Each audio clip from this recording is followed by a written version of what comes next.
Afadhali mzee ambaye ni mtulivu, ambaye hana haja ya kujaza mifuko yake, ambaye atachunga masilahi ya watu yake, badala ya mdomo tamtamu tamtamu tamtamu tamtamu. Lakini akiingia ni wale wa kufanya moja yako, nusu ya mwananchi, mbili yako na tano yangu. Na mnawajua nyinyi kutafuta uongozi kwa kutumia dini au kutumia kabila, unagawa watu. Kazi ya uongozi ni kujenga watu wawe kitu kimoja.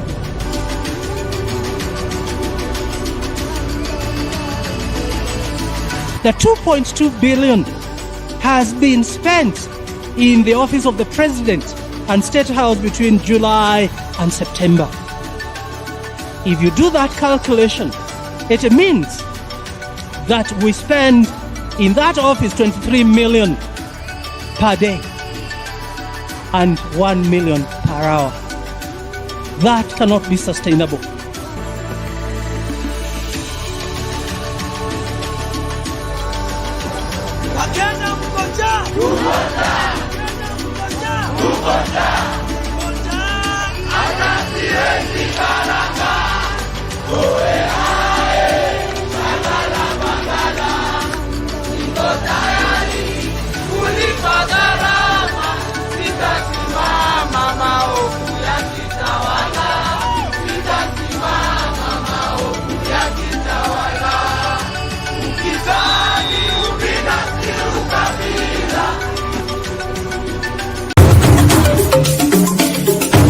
Sisi vile vile sio wote ambao wanataka ugomvi kwa sababu ya ugomvi. Niwaambia nyinyi ni wajinga mkimfuata Ruto.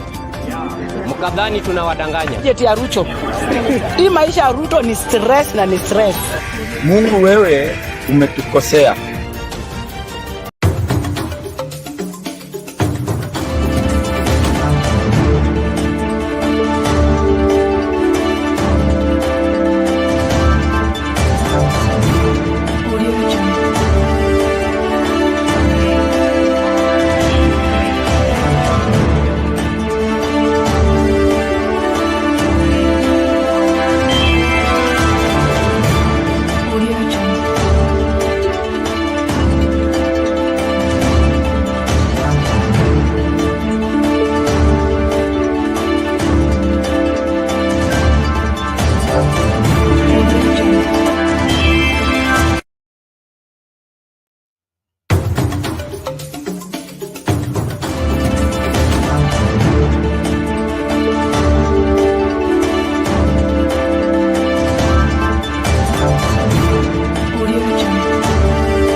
Good evening, ladies and gentlemen. We're glad you're watching. Thank you so much for making time to join us. This is Sound Candid Talk, open forum political discussion show, the show that gives you an opportunity to air what you feel and think about the latest development on our political front. Well, a lot is taking place both at home and away, and all of it is in the turn and the twist of our politics, where everybody's pulling in their own corner, hoping that Kenyans will buy into the same and work with them in whatever quest they have. Well, Raila Odinga has spoken out today on the issue of how the government deals with protesters. And the talk here is that we should, as a government, stop mistreating and manhandling and killing protesters, and that is we need to find a way around handling protesters within the framework of the provision of the Constitution. We have seen attempts to even criminalize protest, picketing, and expression of civil disobedience as captured within the framework of the Constitution, but the government in power seem to be keen on criminalizing that and use that as an excuse to stop what is rightfully provided for and, of course, should be exercised by Kenyans freely and supported by the government. Well, we'll be looking at this entire scenario. We have a bad history as far as government forces dealing with protesters. And as Kenyans, we need to ventilate on this. What is it that we are doing wrong? What is it that we are allowing that may not help us as far as our continuing to be a free society and a free people is concerned? So, what is your proposition about handling of protesters? Are you satisfied with the way the police have been dealing with the protesters? All the protests we have had, the deaths, the maimed lives of different Kenyans who went out there to express what is rightfully theirs, ended up losing their lives, ended up being crippled, ended up being maimed in one way or another. Is this the only way the administration or government can deal with protesters? Must it end up being violent? Must it always end up in fatality? Let us look at this keenly and, of course, understand our political environment. And then, of course, we cannot lose our stand on what is right simply because of our political persuasion. It has to be always pulling towards what is the right thing, what is constitutional, and what should be upheld by all Kenyans. As that goes down, Kalonzo Musyoka says he's ready to lead street protests against the new reintroduced taxes from the rejected Finance Bill 2024. Are you with Kalonzo Musyoka on this? Ready for the streets, as they call, in terms of resisting the attempt by the current administration in reintroducing the taxes that were rejected in the Finance Bill 2024. We need to hear what you are thinking about it. And then, of course, beside the SHA, the NHF mess in the health sector, now we have even a more serious twist to the same that we just cleared the other day, the strike of doctors, and now it is looming again that whatever they agreed for them to go back to work, the government has gone against it. The government has violated the CBA that was agreed on by the doctors, and now the doctors are threatening there is a looming strike of doctors. So Kenyans are not out of the woods yet. And the Ruto administration is known for all manner of policies, actions, and wherever approaches towards issues that has zero consideration of how the masses feel, think, or how they are treated. And now, as Kenyans, probably we are just on our own as usual, and we better learn that and arm ourselves for the same. Appreciate everybody as you join from wherever you are. Please make sure that you invite someone, share the link widely, and get more people to join and participate into the show. We are here to see to it that we ensure that the right picture is sustained in everybody's understanding and taking responsibility on correcting what is wrong. The link to use to get in the studio is already available in the comment section. Let us click on it, allow StreamYard to configure for us the camera as well as the audio will be in this space for us to get talking. Well, as we start the conversation, I call upon each one of us to be on the forefront to participate fully. We'll soon be taking that story of how to deal with the protesters and of course responsibly, and not what we have been treated to in the past. And probably there is 11/11 taking place tomorrow, and so I think there will be some form of demonstration to that effect. How will the police deal with this? Will we lose more lives? That is a question we cannot ignore at this point in time. Tunim Hamud, thank you for being here. Karibu kwa show. Green, karibu kwa show. M&A, welcome to the show. Esther Stoll, welcome to the show. Thank you for being here. Talia, bless, karibu kwa show. Asante kwa kuwai. Kuna huyu anaitwa Chips Corner, karibu kwa show, sorry. Nani huyu? Kipril, welcome to the show. Thank you. William Adilo, welcome to the show. Asante sana kwa kuwai. Nani mwingine? Basi ni kama nimemaliza hiyo list. Basi karibu kwa show. Asante wale ambao mnajoin kwa TikTok.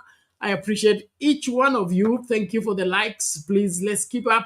Share the live. Get more people to join. Let us learn together, even as we explore what is available, what is our responsibility, and what we must do to get our act together.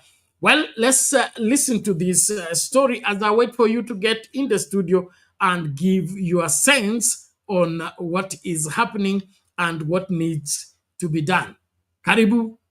Thank you. All right, now switching gears, and Kenya's candidate to the chairmanship of the African Union Commission, Raila Odinga, now says Kenya must strive to protect its democracy at all costs. Raila, who made reference to the Gen Z demonstrations as well as the opposition-led protests on the cost of living, said the government should never endanger the country's democracy by attacking its citizens for airing their voices. Now, leaders who accompanied Raila during ODM National Chairperson Gladys Wanga's Thanksgiving in Homa Bay hinted to the formation of a huge political alliance ahead of the 2027 general election. Take a listen.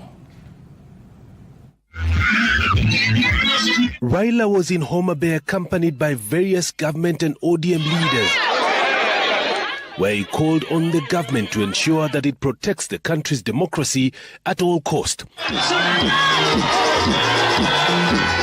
Raila criticized the manner in which the government handled protesters during the Gen Z protest in June and the opposition protests last year. Demokrasia mpaka idumu katika taifa letu. Ile utawala ya kimabavu ya kidhuluma tulikuwa tumesema tulizika na nyayo. Raila, who is vying for the chairmanship of the Africa Union Commission, says he'll keep monitoring how democracy is upheld in his motherland. Mpaka tuwe na demokrasia. Mpaka wananchi wapewe nafasi ya kuongea. Haki ya kuongea mpaka hiyo pale. Raila told the gathering that his ambition to serve the continent was to ensure that Africa becomes more united, prosperous, and gets more recognition on the global stage. Tunasema Afrika sasa imeamuka. Waafrika mpaka waamuke, usiwe na huruma yoyote. During the Thanksgiving rally, ODM leaders renewed their calls for unity within the party. ODM party, which continues to enjoy popularity countrywide, is going through a transition, one that all leaders here say is a delicate, sensitive, and very competitive subject. Na kazi yetu muhimu zaidi ni kwenda mashinani na kujipanga. Wale wabunge ambao wanaenda kusherekea ama kushiriki katika sherehe za vyama vingine lazima waombe mimi ruhusa, si namna hiyo? Mimi nataka ukae ngangari, chama yetu hii lazima uilinde. Former CS Moses Kuria hinted to the formation of a new political alignment, similar to the Rainbow Alliance ahead of the 2027 elections.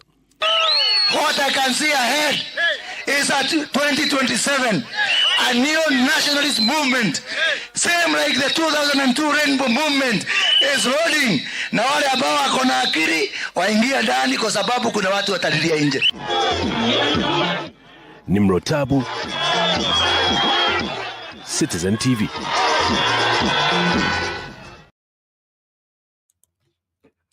Well, that That is the story, as Raila Odinga insists on the democratic space as well as the rights of Kenyans being protected and, of course, safeguarded by the government. Now, this is a reality that a majority of Kenyans are not in terms of experience. We have seen and have been treated to horrific views of whatever scenes of the police manhandling protesters. That is unbelievable. The other world, people are protected by the police as they protest, and the police safeguard the livelihood of the protesters as well as the properties of those that don't want to participate into the protest. What is different with Kenya? Why is it that our own protests cannot be peaceful and cannot be, the police cannot aid it? Because, okay, it's also an overstatement to say cannot be peaceful, because we have had successful, peaceful protests, okay, until the police open their violence against the masses. Now, this is one delicate area that we must explore as we look at the whole manenos of protecting Kenyans as they protest. Now, I can see people are keen into fighting their shadows instead of focusing on what they need to focus to. And it is interesting that it appears that some of us have been forging for better Kenya, fighting and, looking forward to bringing about the change we believe in and the change we desire. But it's becoming clearer with every passing day that we have not been on the same team and we have not been fighting for a better Kenya. Others have been fighting for their one or two things that they considered to be a priority. But that will not derail us from doing what we need to do. Raising questions and demanding answers is our responsibility. And it doesn't matter what someone thinks if the invitation is to go and do what shouldn't be done at the expense of what should be done. It makes all sense in all the world to ignore what shouldn't be done and keep doing what should be done. And here, the livelihood of Kenyans has to be protected. It is constitutional for the government to safeguard each and every life. We cannot have a country where lives are lost carelessly and no questions are being raised.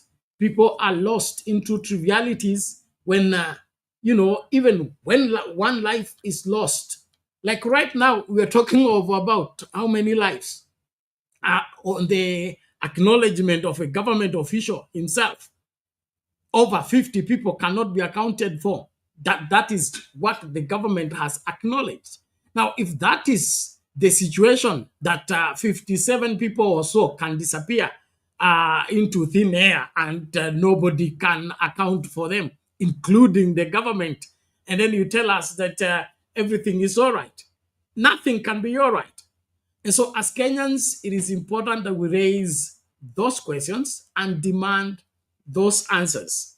But those who want to be swayed into their political bitterness and vengeance, they are invited to do so. But at the end of the day, Kenyan lives have to be safeguarded. And so I agree we must review on how we deal with protests. According to my understanding, the protests are within the framework of the Constitution. They are all right, and nobody should turn them into a violent movement that they call, like what Kindiki was suggesting the other day, that there is national interest that can supersede the people's interest. And when the national interest is threatened, the people's interest should be put second. That is one way of losing it all. Every person who is leading this country can only lead this country according to the Constitution. not for them to modulate the constitution to fit their ideology and their preference. And so if William Ruto wants to lead this country, he has to do it constitutionally. And if the constitution gives Kenyans a right to protest, to picket, and to participate in civil disobedience when they are unsatisfied with his performance and the performance of his government, he needs to have room for that. You cannot be stamping authority by maiming people, killing people, abducting people simply because you cannot lead when people are free. If you can't lead when people are free, then you're the wrong man in the office. And that's why we are saying we need to get back to constitutionalism, and we need to insist in ensuring that the livelihood of Kenyans is not threatened, especially by the state. I mean, we have all insecurity around us. There's a story we'll be playing later on of KCSE student who has been stabbed to death as we speak. The exam begins tomorrow, but he won't be around to write the exam. And all of it is insecurity while in school, okay? And now if somebody loses life in the safety of the school compound, okay, by an enriched fight in school, and how did the person get a knife into the school and was, able to use it against his fellow student? Now, these are things that we are taking lightly, but are helping the country to derail, are helping the country to go the wrong direction. And to make matters worse, we are finding an excuse for the same.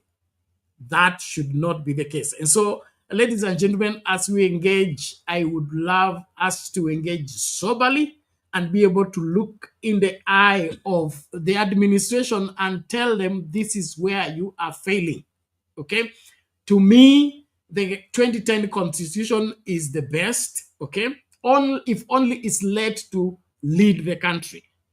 One of the greatest problems we have in this country is trying to sabotage the constitution and make the law that is supposed to freely govern each and every Kenyan to suit a few at the expense of the many. And the threatened part of this particular operation of the 2010 constitution is the administration. How that becomes a threat to the administration, I don't get it, okay? That you have a law, and this law is supposed to govern us, and then you get threatened by the same law, okay? And you want to change the law because it doesn't fit your preference. The framers of the constitution considered your preference, and it wasn't good enough to be covered within the framework of the constitution. So you should not change the constitution to serve your preference. You should align your preference with the constitution. At least that is what I know, and that is what I understand. But in Kenya, they can change the law because the president doesn't like that law. They will change whatever a statute simply because powers that be don't like that particular statute. If that is the case, then there's no need of us having law. Let the man who wants to determine the direction of the country by his preference be the law, and let him lead according to his preference. Is that what we want as Kenyans? I don't think so. And so as Kenyans, let's wake up and do what we must do, and that is demand right governance based on the rule of law, and not the games we are trying to find excuses for, and all of it is because we think that safeguarding one's interest is the surest way to fight for the country. Fighting for the country is separated from me, from you, and every other person. In fact, the only way for us to fight for this country is to say no to ourselves. We cannot fight for our own interest and fight for the country at the same time. And so if we are pursuing anything for ourselves, that's why we are the wrong people to fight for the country. All the people that were successful in fighting for the country, they said no to themselves. They denied themselves. They were selfless about their pursuit of making a better country for the people. The people who build, we just witnessed the elections of America. The framers of America and the founding fathers of America are not here to enjoy the shadows and the fruits of the trees they planted and the systems they established. They are long gone, but their dream, their vision, their selfless sacrifices that they made to build that particular empire still works today. And that's what I'm talking about. Our selfishness is our number one enemy as Kenyans, and until we say no to our selfishness and begin to build a country that we may not enjoy, build a future that we may not be part of, plant trees that we will not enjoy the shadow, plant fruits that we will not harvest by ourselves, we do it for our children and for our children's children, then we'll have got it. But as long as I'm fighting for me, I want something for myself, I want a post for myself, I want to run down somebody so that I get something, we are doomed as a people. So as I wait for you, those interested to come into the studio, you're welcome. And I believe we have enough room for everyone as long as we want to do the right thing. But those who are determined to do the wrong thing, we are suffering because of the wrong thing. We cannot continue doing the wrong thing and expect to get right results.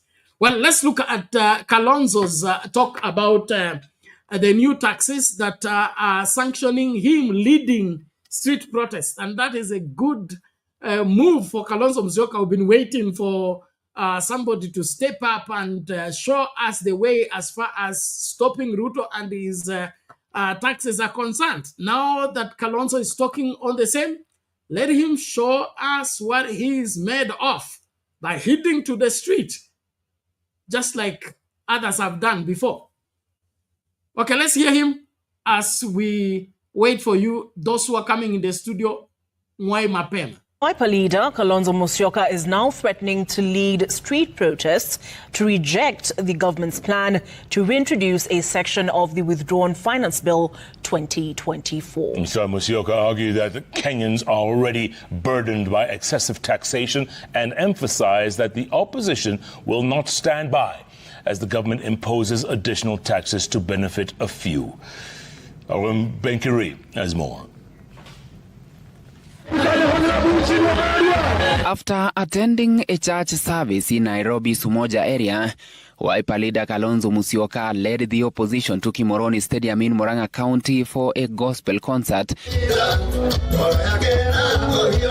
Here, Kalonzo continued his criticism of the Kenya Kwanza administration, denouncing the government's plans to reintroduce the Finance Bill 2024. We are the loyal opposition ya Kenya hii, kwa sababu tuliona tukinyamaza Wakenya watanyanyazwa, Wakenya wataharibiwa hata maisha. Kalonzo argued that Kenyans are already struggling to make ends meet. He vowed to organize demonstrations to oppose President William Ruto's new taxation plans. Hewa ya mapinduzi inavuma. Vijana Gen Z wakaanzisha 2024. Na tunasema mkirudisha hiyo finance bill kwa njia zozote zile, Wakenya watatoka tena. Tuseme la. Leo mkiona Bwana Irungu Kang'ata mwambie twataka leo aandikie Zakayo barua. Ambie Bwana Zakayo, umepandisha ushuru, umetufinya, punda imechoka. He also hailed the Gen Z protest in June, stressing that their efforts would not be in vain. Mwambie tena Bwana Kang'ata, ambie huyo Zakayo, tumesikia anapeana peremende kwa watu wa upinzani.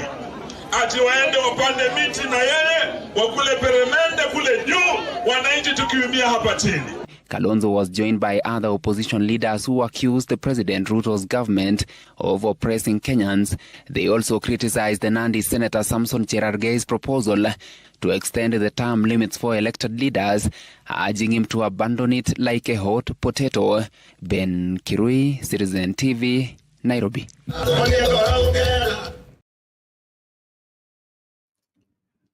Well, that is it. Kalonzo Musyoka speaking on the new taxes being introduced and how the street protests should be the response. And that formed our poll question tonight. Let's see how we have responded so far and what is your thoughts on the same.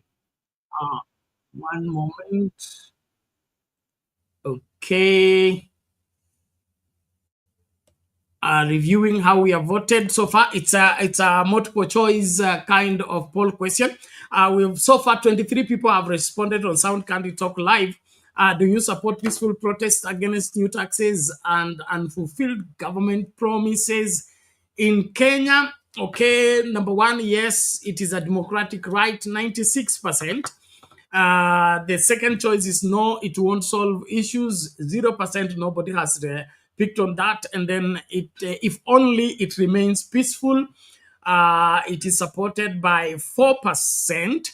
Okay, that is on Sound Candy Talk Live. Let's check on this the channel and how we have voted so far on all the choices. Talk Live. Let's check on this here we go. Do you support peaceful protests against new taxes and unfulfilled government promises in Kenya? All right. Yes, it is a democratic right. 86% of the 57 people who have responded to the poll. No, it won't solve issues, 9%. Only if protests remain peaceful, 4%. The government to dialogue instead, 2%. So 86% are for the demos and want to participate in the same, I believe. But 9% believe that it won't solve anything. I mean, it won't solve issues. What is your take on the same? And 3% says if they are peaceful, then they are for the same. 2% wanasema twende mazungumzo. So what is your take on the same? I invite your input from wherever you are, even as we look extensively on this. Now, my question is, must we always have to take to the street to get anything done rightly by this government? I mean, can't just the government follow the constitution and do what is required? Must the government be oppressive in order for it to govern a country? What's your take? I want to hear what you think about the same. In my opinion, what we have is a dysfunctional government, all because they don't want to do the right thing. They don't want to do the right thing because doing the right thing maybe will indict them, or doing the right thing will make life better for Kenyans, and they would rather have Kenyans suffering than have Kenyans enjoying. Now, how that can become a problem, I don't understand, okay?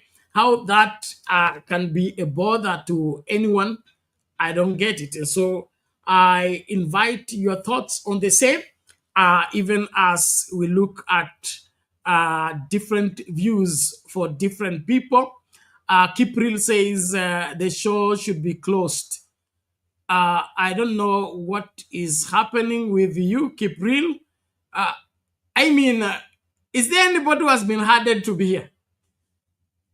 Kuna mtu amepitiwa kwa nyumba akambia lazima akue hapa. If you are not comfortable with what you are doing, you just take a walk. Nobody's going to follow you up. It is that simple. Okay? And then this issue of everybody pulling in their direction is childish, to say the least. That's all I can tell you. It's childish. Yeah, it's childish. I think there's a better way to deal with the issues, and that is separate. Saitoti alisema, a time comes, okay, when matters for the nation supersedes matters that are personal. Why are we upholding personal, personal vendetta, personal vengeance, personal what over national matters? I mean, where are we learning that from? I believe leadership is give and take. Leadership is sacrifice. Leadership is self-denial. We are getting it wrong because the leaders that are serving are not serving according to what leadership statute demand. Okay? Self-serving is not leadership. Self-serving is self-destructive. And so if we really want to correct the wrongs that are in this country, we must begin by correcting our wrongs first. In my leadership school, the number one person you need to lead in leadership is yourself, first and foremost. And you lead yourself by telling yourself, this is no for me, this is yes for me, in terms of other people's interests, not my personal interest. If you come first and you have to be served first and everything must be defined according to you, then your leadership has already failed before it began. So as we engage, I really want us to walk away from the trivialities that we are being invited into. We are here as leaders. We want to champion a better Kenya, and that better Kenya will come from our self-sacrifices, our self-denial, and ensuring that the future is better than the past. Lakini mkukuja hapa ati mnataka kuwa babysat, ati kuongea hivi ubembelezwe. Usipobembelezwa utaenda. I've already received those threats.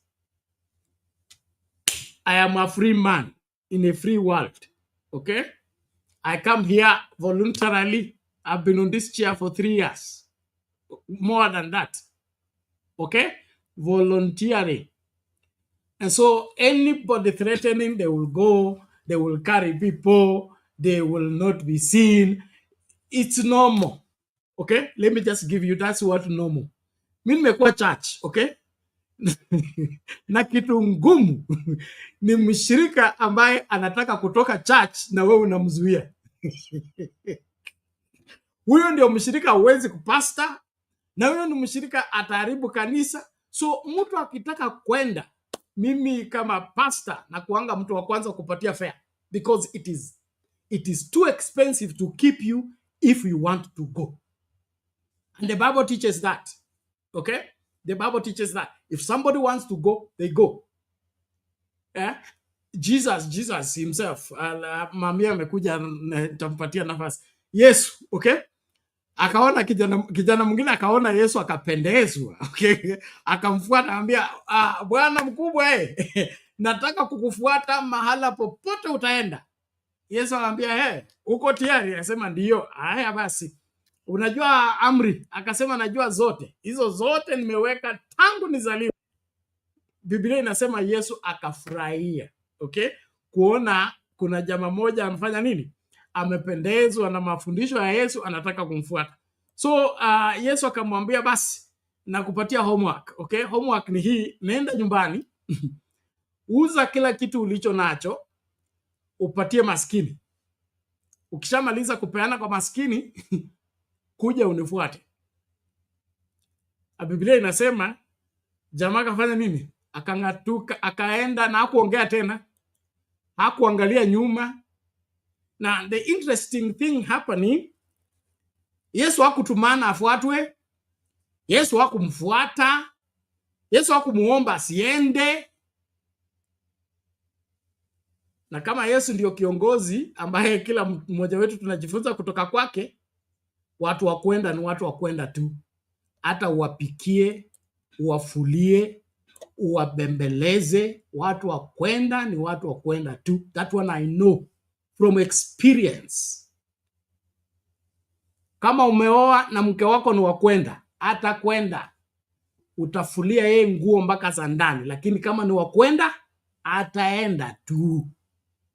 So kama kuapa kwa show ni kitu ambayo mnataka kufanyia threats at if you don't treat me like this I will do this. Watu wa kwenda na wakwenda tu, na wakurudi watarudi. So sitokuwa na issue, okay? Hata nikiwa peke yangu niko na kizungu ya kutosha, nitaongea hapa 3 hours. So hiyo haina shida. Lakini ukweli wa mambo utasemwa na haki itatafutwa, and a better Kenya will be achieved. So let's get it right and not buy into this childishness of people coming on this show to be babysat. Sisi hatufanyi baby daycare. Daycare inafanywa kwingine. Hapa tuko hapo kuongea maneno kama watu wazima, kwa sababu tunataka inji ambayo ni bora. Thank you. Mama Selina, karibu. Asante sana Penat.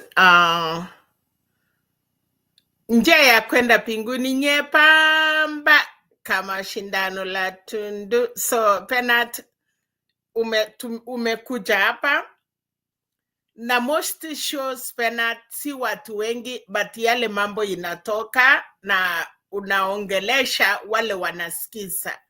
So for me Penat, nataka kusema asante kwa kupata hii nafasi. Penat, tukiendelea utaniwekea ile maneno niliona Homa Bay ya Aisha Chumwa akisema ako nyumbani anarudi ama arudi. Niliona Moses Kuria akisema tunaenda mambo ya ile ya 2000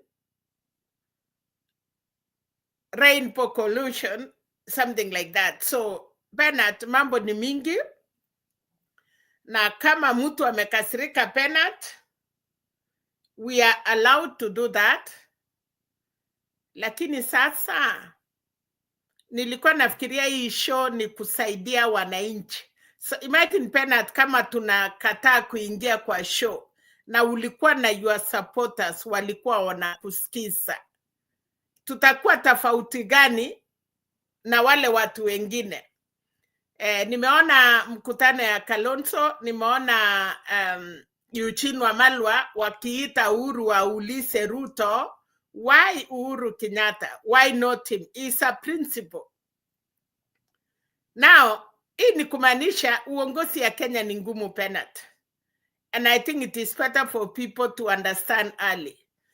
Uwezi enda pale kama leader of opposition, mumekutana, and then munalilia Uhuru Kenyatta aende amwambie Ruto. Naona Kalonzo anasema hiyo pili ya finance bill ikirudi ataongoza maandamano. I hope supporters ya Kalonzo Musyoka ama wale wangetaka tuone hiyo finance bill ijatolewa Penat, tungekuwa hapa tuelimisha wa Kenya, tuambie what is wrong with it. Na kila mtu sasa naona watu wanategemea JNC. Hata leader of opposition anajiita, watu wanasema tulingoja Raila, sasa china ya Raila haitoki, ni china ya JNC inatoka. Penat, kama wewe uniambie hiyo mambo unaona aje? Kwa sababu leader of opposition ama watu ukikuja kutegemea watoto vijana, yes, hii nchi vijana watapigania nchi yao na watachakua vijana wenzao. They will have a good team. Yes. Keep, nataka kukwambia kama mama yako ya kwamba Gavana Mandago alituambia, na hivyo ndio inakuwa kwa wanaume ya Kalenjin, ya kwamba asira tunabeba kwa mbavu. So sijui leo yako kivi imetokea wapi mpaka unataka kukasirika. So ukienda unawachia nani mama yako?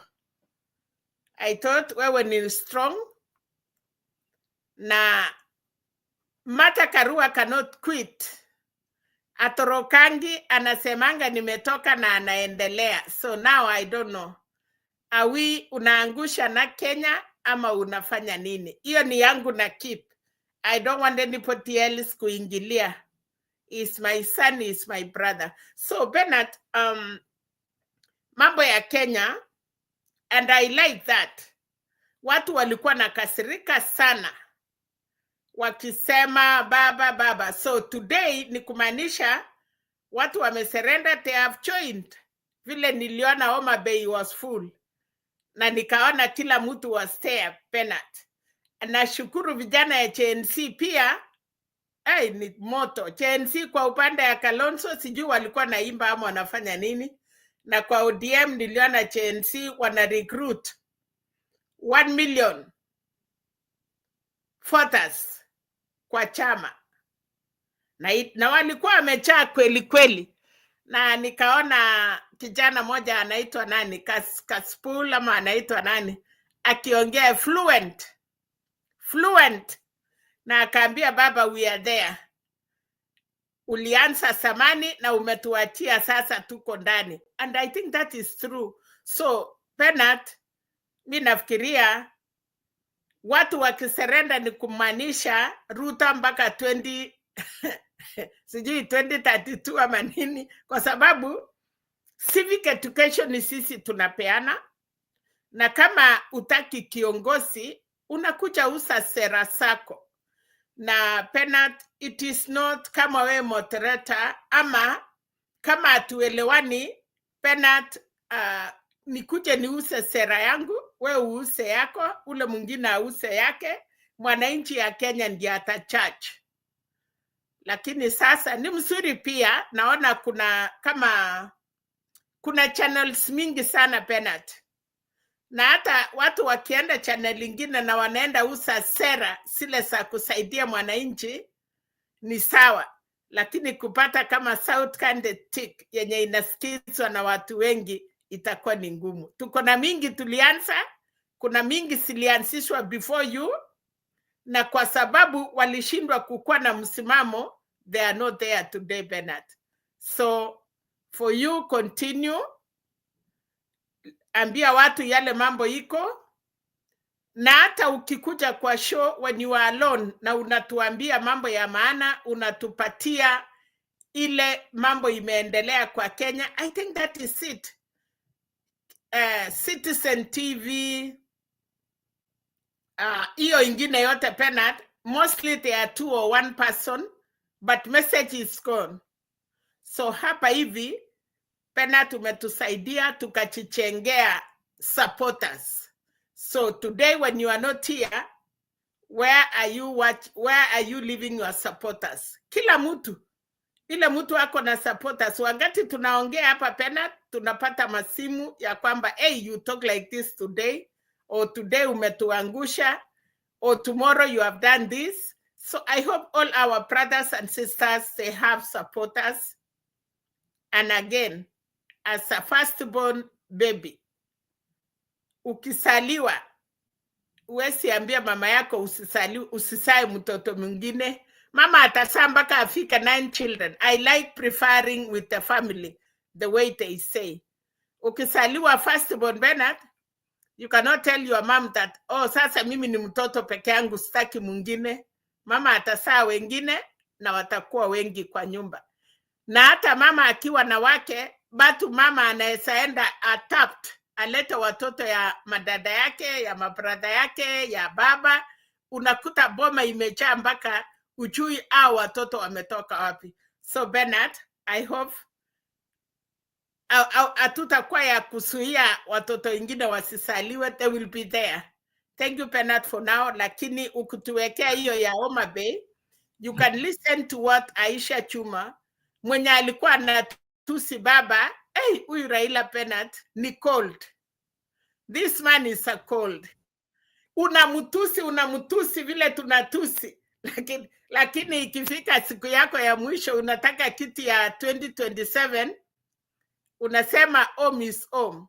Nikaona Moses Kuria pia alitoka Dubai, baba akamuona, akakuja akaunda serikali, akamutusi sijui machina ngapi. But today Bernard, utuwekee, pengine watu wengi wajaona hiyo, utashangaa ya kwamba wasata Aisha Chuma. Wakati nilisikia China nilikuwa nafikiria anasema Mishi Mbogo, sikuamini kuona Aisha Chuma Bernard anasema baba Raila Amolo Odinga, nimeenda tengeneza nyumba yangu but ni umenilea. Na akasema wale wengine wote wasemangi Raila aliwalea, hawa si watoto ya baba. So Aisha Chuma is coming out and then anasema what? Munasema nini? Rudi nyumbani. Sema tena. Alisema karibu 6 times, nikajua imeumana, amerudi. Utuwekee hiyo Bernard, najua kuna watu wengi wanaweza furahia na kuna wengi wanaweza kuwa na kitu ya kusema. Ya Moses Kuria especially, na Aisha Chuma. Thank you. Na Okay. So asante mami, I will get it ready and then play it. But as we engage, naomba tafadhali tumakinike katika kutekeleza wajibu wetu. Wale wazushi wote tunawafagia. That is our policy. We must get our debate where it's supposed to get to, and that is to be factual.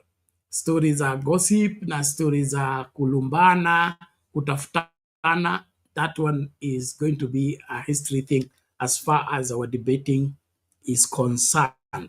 Everybody is free to be part of our show, but like the Bible says, you're not free to do everything everywhere. Anyhow, freedom does not come alone. Freedom without responsibility only leads to bondage. Kuna watu hapa wanataka wakue huru, lakini wasiwajibike. Okay? Kile wanatafuta ni kutuweka sisi kwa matatizo, alafu wakwepe. Sisi hatukubali hiyo. Okay?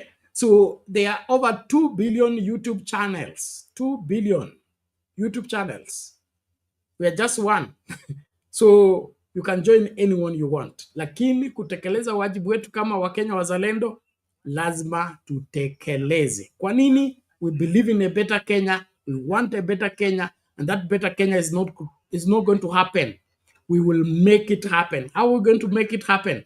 By taking responsibility. And that's why I'm happy about what Morara is doing.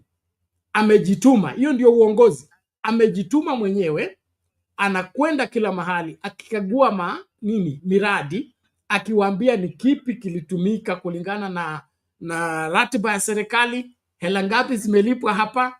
Angalia ile kazi imefanya. Hiyo ndio uongozi. You take an initiative and then act according to that initiative. Lakini uongozi yetu tunataka ya gossip. Mimi sijaiona kokote kule and I won't support it.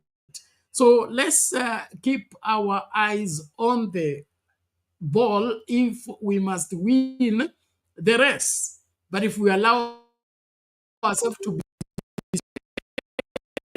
by sideshows, we won't make much. So let's ensure that we do that. And then, of course, politics of personalities. Politics of personalities. Raila is a person. Ruto is a person. Kalonzo is a person. But Kenya is a republic. Okay? Kenya belongs to all of us. Okay? Like Wangira said that Raila is divisive. Okay? Is a factor of division. There's no problem.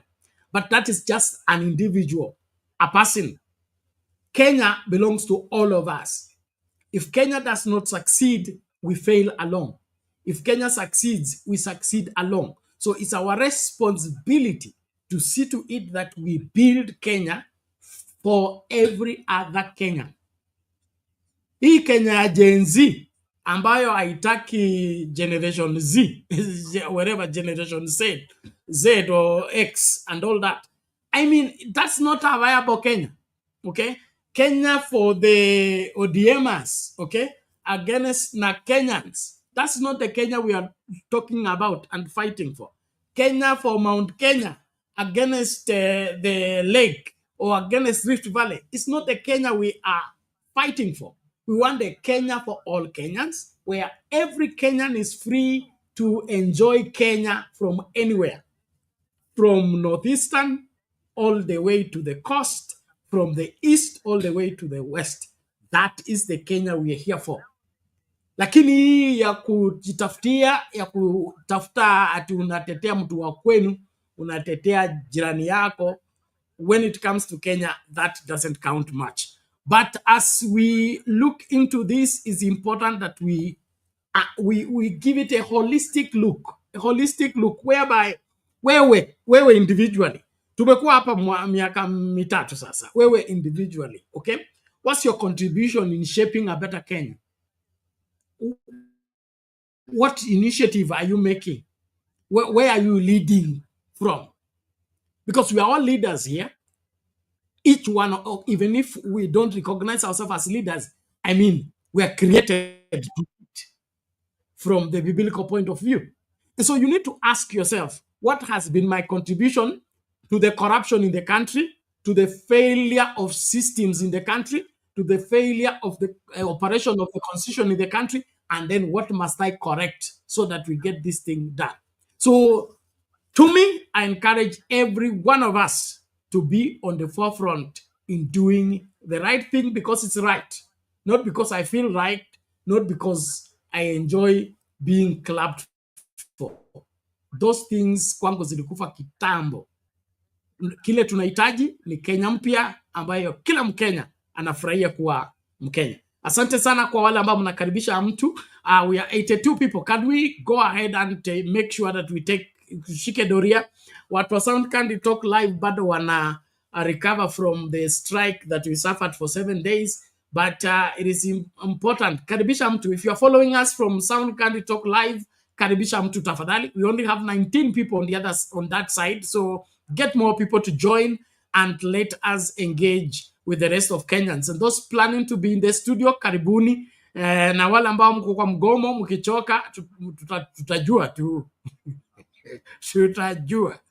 Asante lakini. Let's get this clip from Homa Bay and see whether he's the one. I hope he's the one.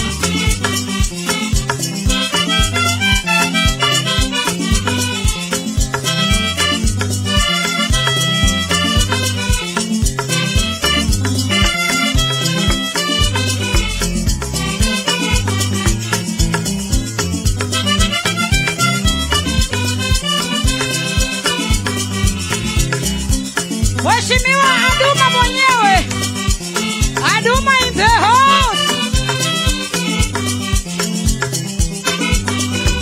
Mheshimiwa Matakwimo Biba. Omenkabami na biridan. Tulo mwenyewe. Omenkabami na biridan. Mheshimiwa Muma. Kipinga kwa ngoti sana. Mono wako pia ako ndani ya nyumba. Kama pinga baba kana sana. Chia ladies wako ndani Nairobi. Kama napinga kwa mbondo tidere. Kama yande champum kubura.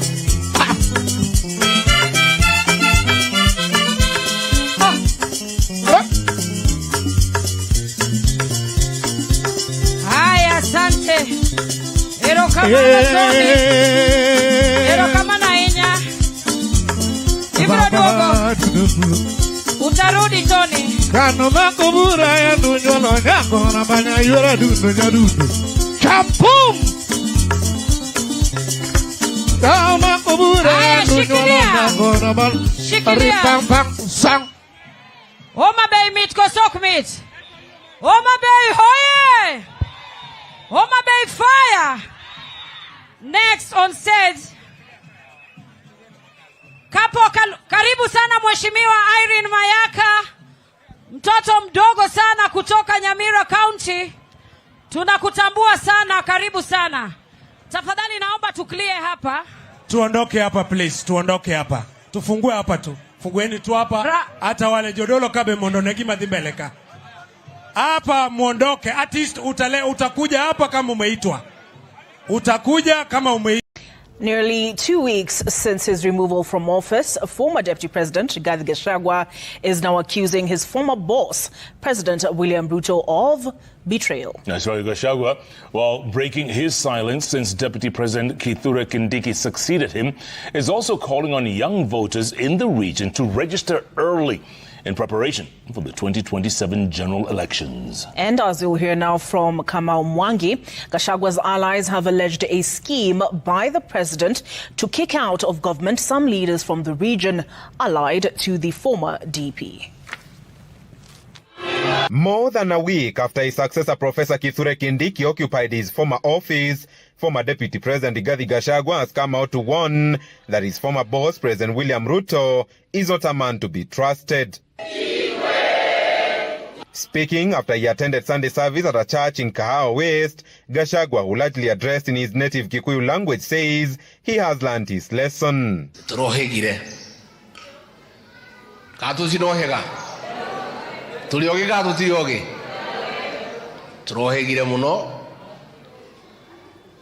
Na nä tå rä ikaraga tå kä menyagä rä ra tå gä thura arata na å rä a tå rä ikaranagia nao rä ngä iura gekä aga gå tirä må ndå tå getä kia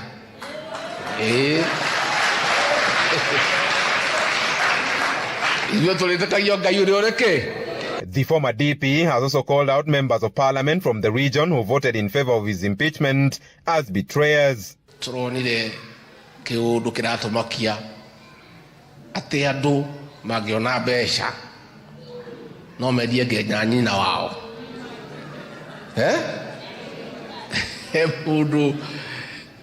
a senior citizen who came to see me, I will not say her name, she told me, looking at our people, they can even sell their mother if the price is right. Meantime, allies of the former deputy president allege a plot by President Ruto to kick out some more leaders from the region. Moses Kuria was fired. Mithika Rinturi was fired. As we speak, Dende Nyoro, the chair of Budget and Appropriations Committee in the National Assembly, Daishi Arero Nego Tunyogete ya chair. And I dare say this, that Alice Wahome, though she's cabinet secretary, she has no power in that ministry. All the power is with the PSs, and they have no regard for her. Alafu mnasema tukisema sijui tutafinywa kwa sababu tuishe wote na Mungu alete viongozi wengine. Hii nchi inataka maombi. Tutikwaga kwira the President William Ruto what is going wrong in this country. Tondwe korana andu anini ta mwanake wa Gikuyu mamwire no kwega bururi uyu mwisho twikora ruwi. Tutigotweka threatened, tutigotweka intimidated. Kusema ati ukiongea sijui utashikwa, sijui kusema ukishikwa utafanywa. Yes, then mutaamuka, ukiendelea wewe ukianza uoga, utaamuka upate hawa wote walipotea. This is the first time Gachagua seems to be replying to jabs thrown by his former boss, days after kicking him out of government, with Gachagua now rallying young people in the region to arm themselves with national IDs and voters' cards in readiness for 2027. Kamau Mwangi, Citizen TV.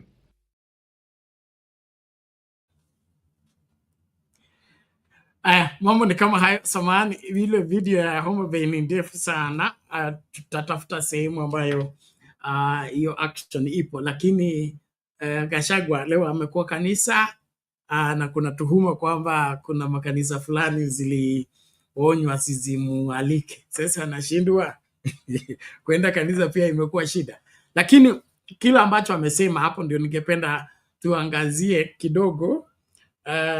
Mama Selina, kuna watu ambao wanaweza kuuza mama yao kama hela inatosha. Hii ndio gani? Bernard, hiyo sasa unajua ni mzuri. Unajua ukiwa ndani ya nyumba in bedroom, uwezi jua ule mama amelala nje ama ule mama ana mlango nyumba yake anafunga kwake aje. Wakati Gachagua alikuwa ndani akilala na big mattress, hakujua mambo ya nje vile iko Bernard. Now amekuja nje anataka kusikia. Ndio alisema kuna watu ati aliambiwa pesa kama ni mingi wanauza hata mama. Na ni ukweli, ya say something good yenye inafanyika. Unajua Bernard, wakati watu wamesahau utamaduni, kuna mali zingine Bernard watoto bado wanaheshimu wasasi na watu wasima. Na kuna sehemu Bernard mtoto kidogo anakuambia wewe si mama yangu ama sikujui. So nchi ya Kenya, sehemu mingi ya Kenya, kuna wale watu wanajua kuna heshima. Na kama deputy president na the same people anawaambia wachukue kipande kwa wingi. So kama wanauza na watu wako wachache na sasa wakiregister kukua wengi na pesa ikuje mingi. Loyalty penda afadhali. Anway Guru alituambia kuna kurent, kuna kubai.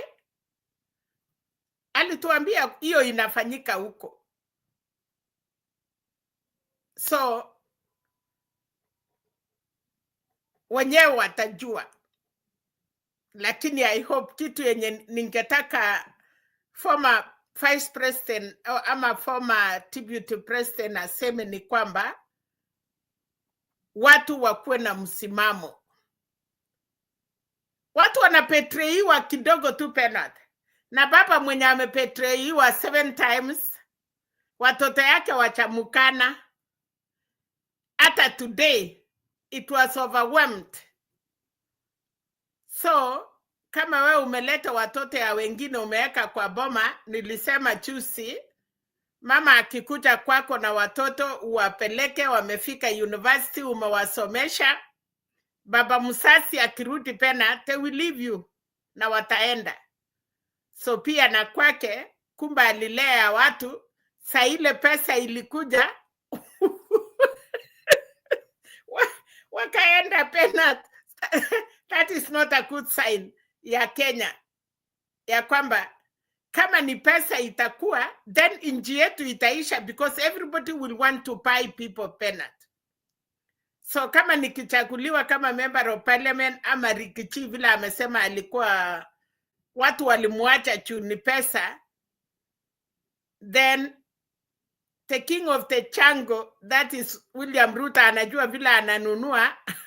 That is why anaweka Kenya upside down kutafuta hiyo pesa mingi ya kukuja kununua.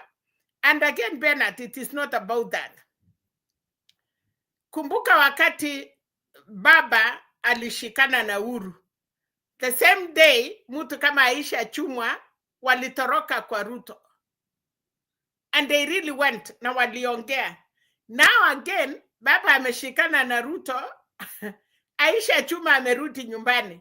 Kwa sababu hakuna vile atapata ile kiti ya Mung'aro akiwa pale Kilifi kama ataongea mambo ingine. And she said ODM is home. It is a lesson penat for us. Kuria akasema hivi, ya kwamba hole wenyu wale munafuata Rikichi. Angesema hivyo. Everybody else, the kina Ichungwa, kura ya Central tuliwaambia, you cannot say from now. Kura ya Central inajulikana the last week of the election penat. And it has happened like that. Sahi wanaweza kuwa against Ruto 100 times. Sahi wanaweza sema yale wanasema. Lakini kura ya hawa wanafanyanga hisabu. Wanaona mahali, nani anataka kuwa kuna watu wapendi kukaa kwa opposition apart from some few people. Na kuambia penat, by next year, kuna mtu atataka kwenda kanisa na akosa hata watu. Because ukifanya hisabu sahi utawachwa barabarani. Especially kura ya Central. Yao inajulikana the last minute. Wanaamua, wanasema, wait. They know how to wait. Sahi wana 8 Kithure Kindiki. But baadaye, lakini ile message nilisikia kwa Kuria, nasikia hiyo ndoto ya Kilati Swanga ni kama wanashikana na I don't know. Vile nilisikia, sijui, kulingana na kutapiri alitapiri, ni kama vile Ruto alisema running mate yake lazima iwe ni mama. So I think ile mambo niliona Homa Bay, kuna kitu inasaliwa hapo. Karibu Innocent, wacha niwachie hapo tusichukue nafasi. Nyumba leo ni pana, tutakula ya kutosha. Penat, asante. Okay, so mami, thank you for that. And Innocent, just before you come in, kuna hii siasa ambayo tukirejelea masuala ya Gachagua, okay? Vijana kuchukua ID, hiyo ni sawa. Katiba inahitaji watu wahusike katika uamuzi wa nchi kwa kupiga kura, okay?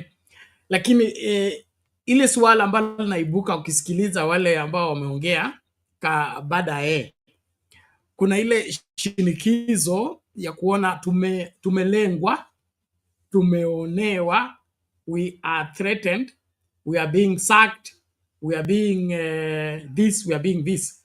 And what they are pushing is a one community agenda, not a Kenyan agenda. And to me, that is not the way to build the country.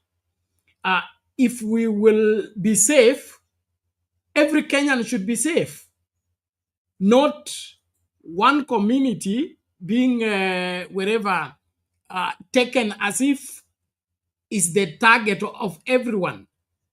We have had the story of 42 verses 1, okay, which does not go down well with any right-thinking Kenyan. But why should the Gachagua lead whatever a front onslaught against Ruto in the pretext that his wars with Ruto is Ruto's war with Kikuyus? Now, I'm saying that carefully because this is not anything that is hidden. It's something that is in the public domain. How do we turn this not to be a tribal war and just be a difference between two people who have fallen out as far as their politics is concerned, and not drag the community into it and begin to say, sasa vile nimetolewa kuwa deputy president, inamaanisha sisi tumelengwa kama Wakikuyu na tusipojihami na kujitetea tutamalizwa, because that is what is being preached right now. And kwangu mimi hiyo haikai sawa sawa. Who is threatening who where na kwa nini?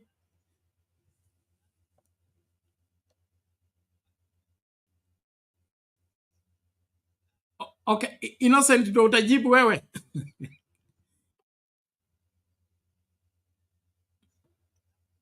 Crazy. It's just I have no one else to do. Innocent, we can hear you. What is happening? I'm trying my best. Trying to make everyone proud. I'm trying to see how much I can sell you. I just wish. How are you, Mama Selina? And So, is your mother on the market? Wanasema hela zikitosha unachukua. Unahitaji ngapi? Mi nataka kuuziwa. Mi nataka kuuziwa.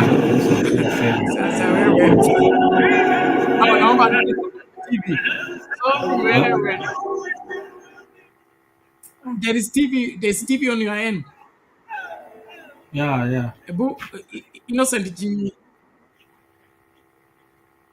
Yeah, nimezima. Okay. Okay, sawa.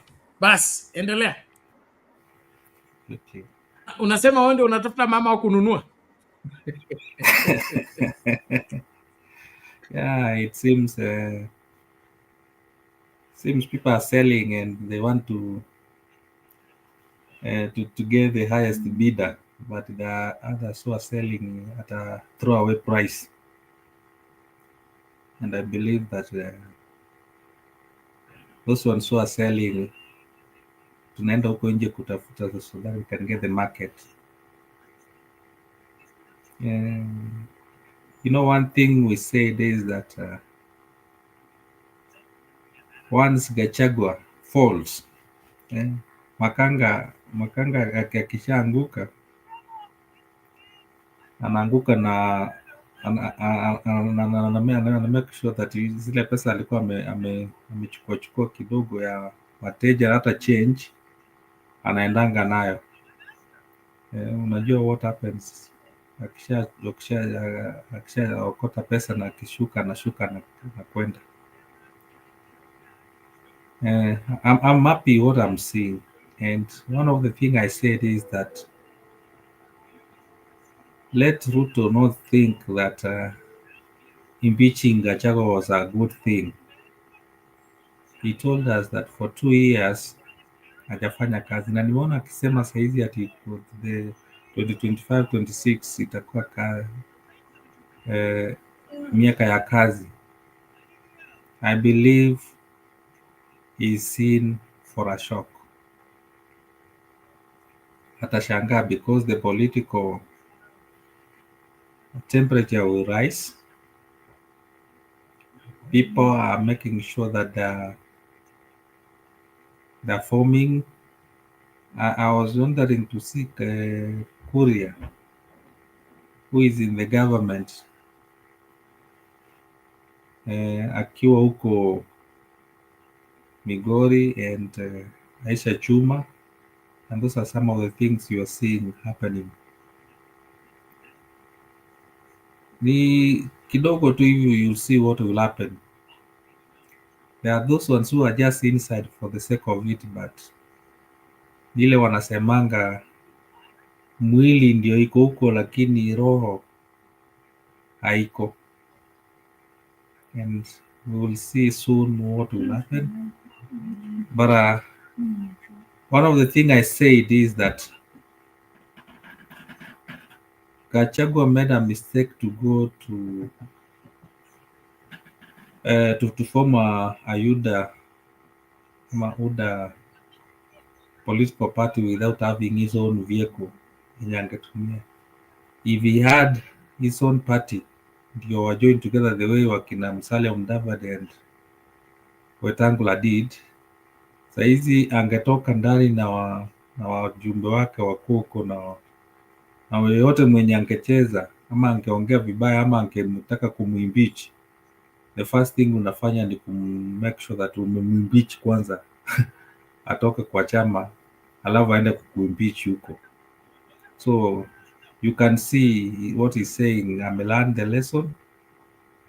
But Bernard, the same thing we used to see, I believe I'm seeing them now. I'm seeing a government which is not learning anything. I thought they said Gachagua ni mtu wa village huko, but I'm wondering that hata kwenda church peke yake, pastor anafuatwa, anaulizwa mbona unalete Gachagua mbona unalete Gachagua kwa church? So does it mean that he's not supposed to go to any church in Kenya? If it's that way, then si atoke aende ikifika Saturday anaenda huko Uganda, anaenda kanisa, anarudi Kenya. Ikifika Saturday anakimbia Tanzania, anaenda church alafu anarudi Kenya on Monday, since hawataki aende mahali popote kanisa in Kenya. So that is one of the things yenye nimeona that the government is not learning. They'll keep on making the same mistake, and one of the mistakes yenye walisema Uhuru did is to press Ruto. And what they are doing for Gachagua, I'm telling you, they're adding more bonga points. I'm telling you, Murima is not going to be the same again. Those guys are going to form something, a dynamite. It will shake the next election. Whether Gachagua will be in the ballot or not, but I believe he has a clout na lazima atatingiza hii Kenya from one section. Number two, Bernard, I was also surprised to see some of the Gen Zs joining ODM, and that's why we were saying like wakina Wangira wakitoka, kuna wengine wataingia tu. So you'll move out and others will join. And as you move out, we wish you the best. Ukienda huko nje, form a political party and make sure that you saidia hii Kenya in one way or another. As you go outside, at least form something that will make other people to join you, because you've realized there is something that maybe the party is not doing well. You form yours, ama join another one and fight the battle from that side. And Kenya, because I believe that all of us are fighting the common enemy, and lazima tuendelee tuone what we can do. Lastly, Bernard,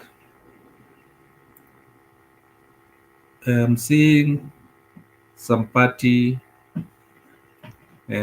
falling, and people were saying that ODM has also fallen, but I'm seeing ni kama imeanza kukuja. I thought wakina Babu Wino wamefilisika politically, but still anapendwa, and whichever party ataenda, whichever place ataenda, I believe that people, kuna watu wanapendwa na watafanya. Lastly, the Gen Zs did a good thing, but ni kama inaendelea kuisha. And the one thing, the mistake they did is to isolate the other generation. Waliona ni kama ni yao peke yao wanaweza fanya hii kitu. Sometimes you need the support of the others. For those who are experienced, and plus your new thing. We call them the generation of AI. You can Google that thing, you can put it, but remember that even if you Google some information, there is also another app. Those ones who are of us who are in the field. Hata ukifanya project tutumie AI to give you the information. We also have a app which you will realize that the information you have was Googled and we are able to know it. So don't think that when you have something new, you run with it and thinking that some people don't have also their own to realize what you're doing. So the Gen Zs made a mistake. I believe they have learned, and believe as time goes by, they will help this Kenya. We are not writing them off. We wish them the best today. I believe, it's already past midnight. Wish them the best as they go to Milimani Court. And since they don't want to include some of us who are in the same generation, tutawaangalia tuone what they will do, but we support them. Otherwise, thank you Bernard. Nimo. But pesa zitaendelea kutupwa, na watu wakichunga vizuri, wakiuza mama yao ikiisha, wataanza kuuza mama wa neighbors.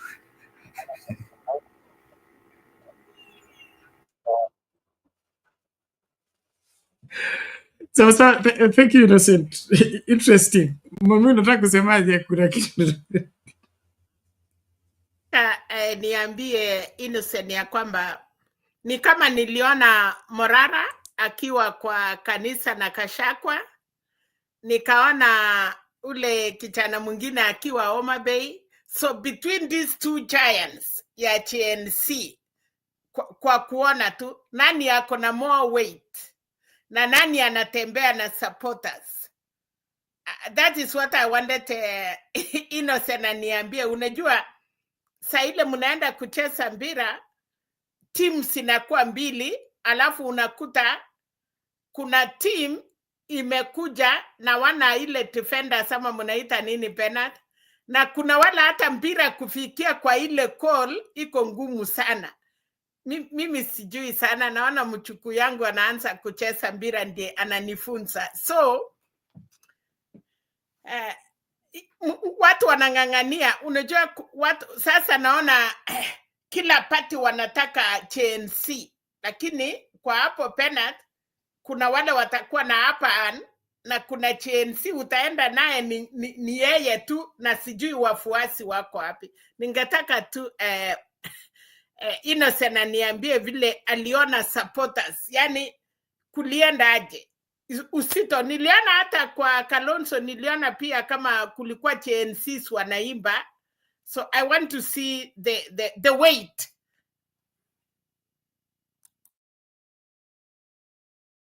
Yeah, Selena, you can see this is what we are saying, that they didn't realize that they needed some backup from the other generation. And they came to realize that without having this other generation, they don't have a cloud. Yeah. Lazima ukuwe na experience. Yeah. Some of us wenye tumekaa in this field of kufunza, unafunza mpaka inafika mahali that you don't need any material to use in class, because ushaifunza na umezoea, you can just go to class and speak it out from whatever the subject you're teaching. And this is what you're seeing. They have come to realize that they need to be somewhere. They need to be in a political party. Walisema they are partyless, but they have come to realize that they need to be in a party. And forming a party is not easy, especially in this era of Ruto. I know itawachukua time to form a party na igrow. So the only thing they need to do and be relevant is just to be inside. So just to answer you, Kasmuel was in ODM. Morara was in, I don't know which is this new party. Yeah. And you can see other people wako inject. Yes, yeye ni nurse anadunga watu sindano. Yeah. Yeah, So you akakua can see inject, yeye anadunga watu sindano. Nani huyo? So you can see wengine wako Simorara ndio founder and president of Inject ile ya sindano. Okay. Yeah. But Selena, if you didn't know, before Gachagua was impeached, alikuwa ameunda party. He had a party before atakuwa impeached. So it was going silently huko chini, and that is one of the things yenye ilifanya akakuwa impeached. Though they didn't want to say it out, but he had formed a party. Alikuwa ameregister a party na iko, and that's what they are doing. And so saizi hakuna timu yenye iko, because the game has not started. Kila watu wanafanya practice, so watu wanaenda tu wanafanya practice kwa kucheza kwa hii mpira in any of these teams. So you just go and play uonekane. You can just go, because all these teams are fighting the same. Kikombe ikikuja itakuja kufightiwa, so wako kwa hizi mateams, so at least you get a chance of playing. What they want is just a playing ground, ama ile nafasi ya kucheza. So saizi hakuna timu yenye iko kali, they are just playing. So uonekane tu unacheza mpira mahali, so that ikifika wakati watakuja teams zitaformiwa, ndio utaanza kununua. That's what happens kwa field of football. Ball inafika mahali watu wanaanza kununuliwa, so itafika era ya kwanza kununuliwa, so that's the moment wataanza kuingia party yenye inatakikana. Saizi wanacheza tu. Thank you. Kwa hivyo kununuliwa yenye Gachagua alisema ni ukweli, so ikifika wakinunuliwa wananunuliwa pamoja hata na mama sao. No, mami, kwa hiyo point ya kununuliwa, Helen hapa ametoa point ambayo ningependa tu consider. Ameuliza swali kama huko watu wananunuliwa, anatuambia kwamba alinunuliwa ndio akamsaliti Uhuru Kenyatta, kwa sababu wale wanauza mama yao sio kivipi? Sie alitada against Uhuru Kenyatta after being the PA. So anasema kabla amgeuke Uhuru Kenyatta kuna kile alicholipwa. Okay? Ni kama hiyo ndio mtindo.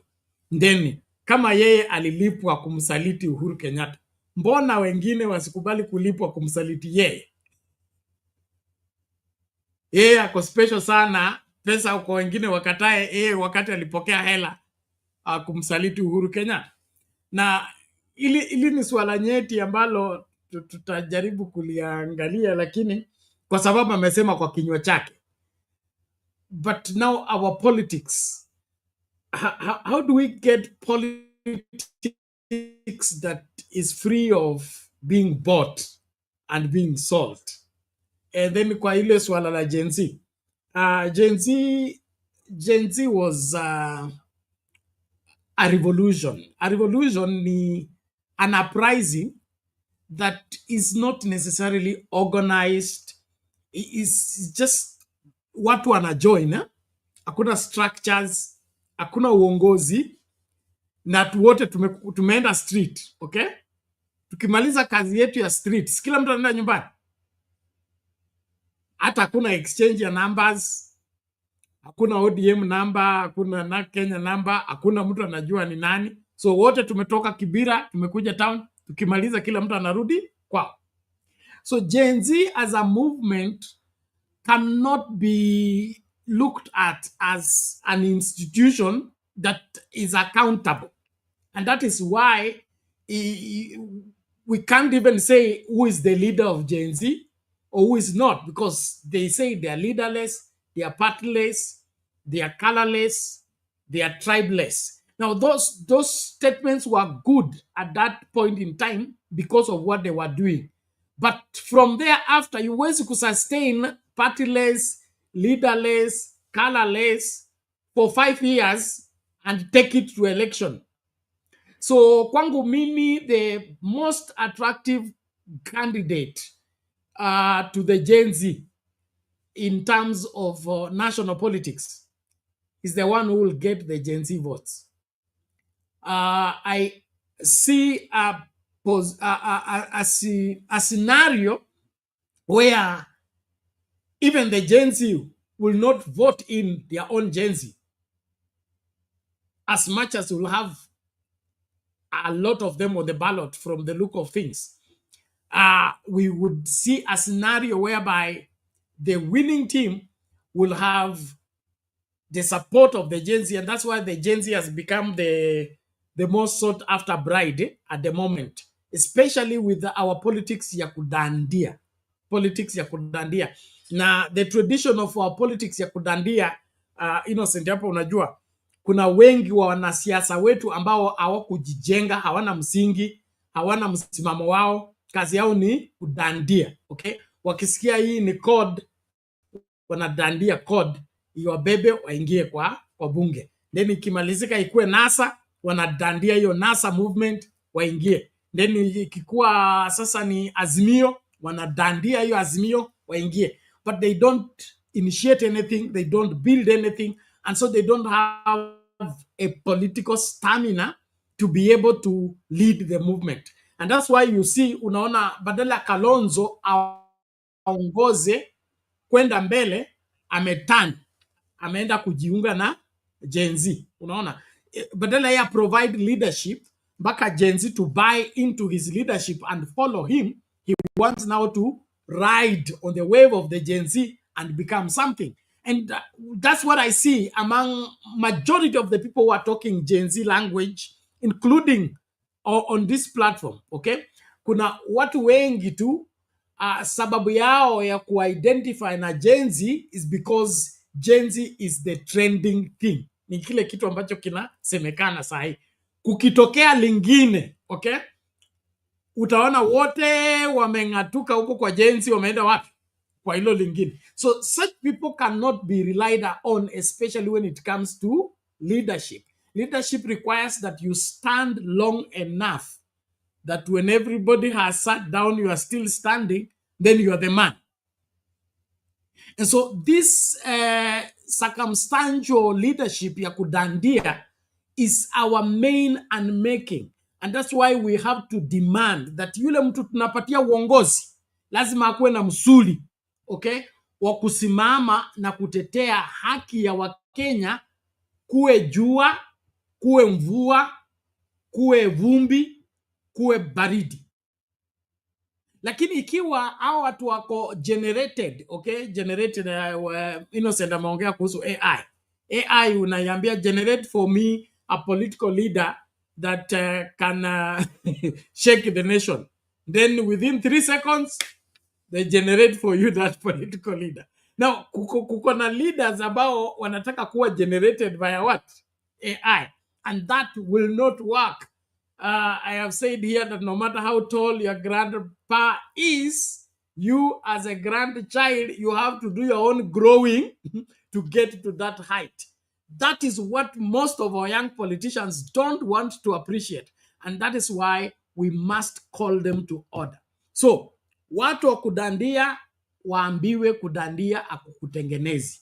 And that is why, angalia, nawapatia mfano, because I'm a history student, angalia Mudavadi, okay? Angalia Kalonzo, angalia Wetangula, angalia hao watu wote ni wale waliitwa na Moi, okay? Kuingia, unakumbuka ile siku baba yako akikufa, kiti ya ubunge inakuwa yako, okay? So kama Mudavadi alitolewa shule, akafanywa mbunge, na akafanywa minister.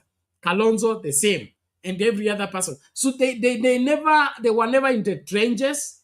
They were never, out there vending for themselves. And that is why until now, they can't stand the heat of going to the trenches and fight for Kenyans. They wait when things are ready, they jump on it. And that is the wrong way to go about it. So I really want us to look at the entire scenario of leadership. Huu uongozi tunatafuta kupeana, tunapatia kwa nani? Okay? Gachagua ndio huyu ametolewa kwa ofisi. Kuambia dhambi gani inamfanya anasema amekuwa betrayed, amejifunza, hajatuambia amejifunza nini. Okay? Amesema tu amejifunza. Na katika ile kujifunza, the rhetoric around it ni kwamba anadandia community. Anataka ashikiliwe na watu wa mlima, wasimuache, okay? Na anataka kufunga mlima, viongozi wengine wasiingie, okay? Ili wakiingia amemalizwa. So the really threatened person here is not mlima.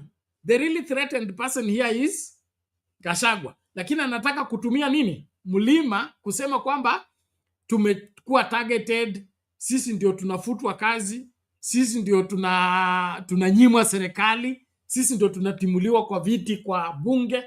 All of it is in the pretext of him getting security from his tribesmen, other than him forging for better policies that will make Kenya secure, whether you belong to whatever tribe or not.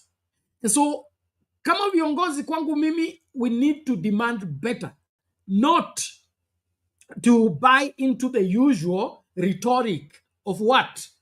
I have to be in this community to get anything, or I have to associate in a particular way to get anything. If we made Kenya to function as it should function, it wouldn't matter which political party I belong to. It wouldn't matter which tribe I belong to. But now, the tribe is important. The region I come from is important. I mean, if my region doesn't have a president, is trouble.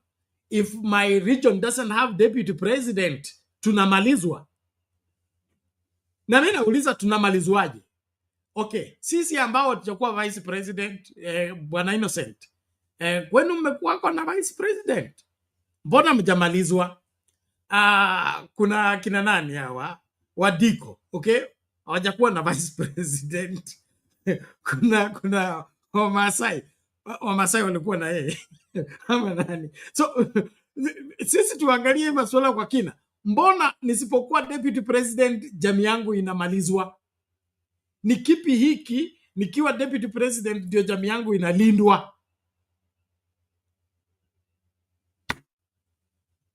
Thank you. Now, kama kuna mtu wa kurespond, respond, ndio tulete huyu mkora.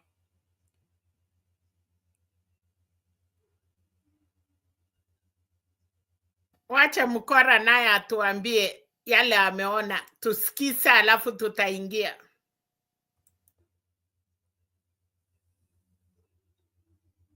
Okay.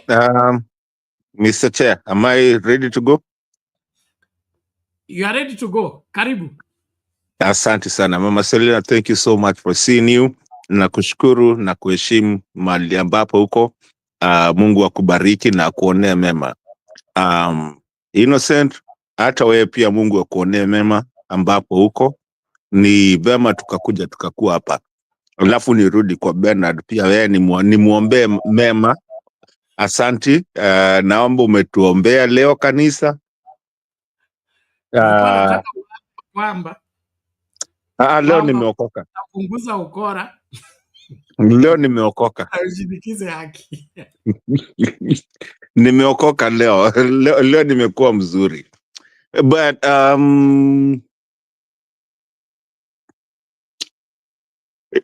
kuna kitu umesema ya hebu rudilia hiyo ya kudandia, because I don't get that thing about kudandia, because Bernard, I'm sorry, I'm going to mess your bubble today. Not in a bad way, but in a good way. Kudandia, kama kuna mtu amedandia, akia Mungu Kalonzo amedandia kila kitu. Wacha nianzie huko nyumbani. Nirudi tena nikuje kwa mtu mwenye amedandia. And Bernard, and I'm talking this in a very responsible kind of way of doing nice politics and not going over and board. Kama kuna mtu mwenye amedandia kitu, and I'm saying Bernard na ni mtu respect ni Raila Odinga. I know you don't want to hear that, but I can tell you, Raila Odinga alidandia the Gen Z movement. And whether we like it or not, Bernard, it will keep on coming back. You can run away. I mean, I'm not talking to you personally. I do respect you so much. I respect Mama Selina and I respect everybody. You can run away from something, but if something is true, regardless how much you try to run away, I'm telling you, like Mama Selina always tells us, ukioa msichana na kuwe alikuwa na bwana mwingine amejificha mahali, hata ufanye nini bado msichana atakusumbua akili. So basically, Bernard, and Mama Selena and everybody else that is listening to us, we are at a point in our country that we really want genuineness. We want just to be genuine. And we want to do things the way they're supposed to be done. We do all agree that the governorship in our country has gone to the dogs, to Satan, to the Adanis, to things that even the church has already, has already been compromised. Not all of them, but most of them. We still have the Bernards here who are really not really completely compromised, and the ones that come over here. And yes, it might be hard for them to be here with us because they're compromised. They're compromised in the sense that they don't want to go to hawataki waangaliwe ni kama watu political sana, na pia hawataki they want to direct the society. But there's a problem. When we talk about opposition and we keep on saying that we don't have an opposition in our country, is because we don't have it. And that can be backed on constitution that we have. Sometimes we come over here and talk about some people who have been compromised. But just because of the love of those people, we don't want to agree that they've been compromised. Yes, they've been compromised. It's not just Kenyatta, it's not whoever that just could be compromised. And I'm happy that Raila is keeping very quiet as we speak, because we told him to keep quiet. Is now that he understands after Asha Choma. Saizi amenyamaza kimya kabisa. Ndio ndio mami wacha kucheka. Najua utanikujia. Sikiliza bwana Mkora. Wewe unajua vile watu wanadili hapa, okay? When you make a claim, you should substantiate your claim. Okay? Okay. I have no problem, Bernard. You have made a very serious claim. Huh? Raila Dandia Gen Z movement. Okay? Yes, So I want you 100%. to substantiate to prove that alidandia Gen Z movement. Hiyo Gen Z movement iko wapi? Good. Raila kapanda kwa mgongo. Kudandia ni kupanda kwa mgongo ubebwe. Yep. Okay? Yep. So Gen Z walimbeba, wako wapi? Wamemweka wapi?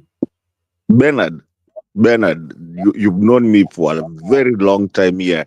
I am not one of those people who back down on my points because I know where my points come from. And I am one of those people who will go through my points with everything respectfully. Raila alidandia Gen Z. Alidandia. Okay? And I can prove it to you. Wacha kuunmute. Hapana na I am muted. Don't you've asked me a question. Don't unmute. Give me just 2 minutes to prove my point. Skiliza, we are going to debate according to rules. Okay. You have made a claim. I want you to prove, not to repeat the statement. I want you to prove your statement. But there's an introduction. Where the Gen Z movement is, where Raila is on the back of the Gen Z, and they are carrying him to where? Okay. I need that. Yes. Okay. Thank you, sir. When I say Raila alidandia Gen Z movement, and just give me just 2 minutes, usiningilie. When it started, and it wasn't a Gen Z movement, actually it was a Jivanji movement in the Bunge la Mwananchi. That's where it actually started. And Raila was brought, akakuja kakalishwa kwa kiti ingine inakaa very fishy, akaambiwa kaa hapa chini tukwambie ile kitu inafaa, usiende kulala, wacha tufanye kitu na rudi kwa business. Like when I talk about business, I'm talking about rudi kwa movement of kupigana na hii serikali. And that is when the first maandamano started. And that maandamano was actually the Azimio maandamano, the ones that watu walikuwa wakimwagiwa maji in pipeline. And it happened at that. And then at some point, vitu zikaanza kuishaisha kidogo. Now after Ruto, now this whole bullshit. Sorry, forgive my language, and I hope that doesn't affect anything. This whole thing, ikakuja ikafika mahali to where now, all of a sudden, now Gen Zs came, and that is where the Gen Z movement came in. And people told Raila, do not, just you stay at home, just let us do our thing. But then when it hit and it came so, looked like this is something is gonna happen, knowing what Raila has and the movement that Raila and the people that respect Raila, Bernard, whether you like it or not, and I'm being honest, whether you like it or not, when he was told not to come in, and eventually he came and started saying, I'm helping. We are helping bodies, and whatever. At that point, he killed the movement. And Bernard, whether you like it or not, that thing is the truth. And that was one of the things that killed the movement that was happening. So there was a Bernard, let me finish, please. I'm intercepting because you are misleading us. Umesema I am not. Alidandia. Yes, alidandia movement ya Gen Z. Unaelewa? Buda, simudandia matri ya buru. Kwa bam. Yes. Tunasukuma gari, likishika moto tunalipanda. Okay? Sasa wewe umesema alidandia. Sasa tena unarudi unasema aliua. So which is which? Kudandia, sasa kidandia na kona power. Kama alidandia, gari lilikuwa linaenda wapi? limbeba akaenda wapi nalo? Bro, unajua mseudandia ma3 pale hivyo buru kwa bump. Ikienda ku slow down ndio iruke bump, ishabeba wasee kutoka buru phase 1 inaelekea tao. Alafu sasa wewe unakaa mundadandi hapo hivyo. Unaona? So ukidandi hapo hivyo weni umedandia gari yenye liko ready ishaamka, na watu walikuambia kwanza usiingie kwa hii gari, tulia. Ngoja ile iko nyuma yenye ni watu wa starehe. Sisi tuacha kwanza tuende na hii nganya. Wacha kwanza tuchapane na nganya, sisi tutaifikisha tao. We ngoja kale kenye kako pale nyuma. Unaona? Kozini nganya. I hope Bernard unanielewa. You know you're my good friend and you're a big... Mimi nafuata your story. Akadandia. Sasa akashukia wapi? Jogoo Road. Hakushuka. So bado ako na Gen Z sahi. Hapana, alianza kushukisha majenzi. Oh, aliingia kwa gari alafu akashukisha majenzi. Akaanza kutupa watu nje. Oh. Hebu tueleze. Karibu hiyo mkutano wenye ilikuwa hiyo ma3 venye waso alikuwa alianza kutoa watu nje because yeye ni mtu mkubwa na hawezi toshea kwa hiyo gari yenye imejaa watu 6. Nimekubali wewe ni mkora kweli. Wewe ndio Mkenya mkora.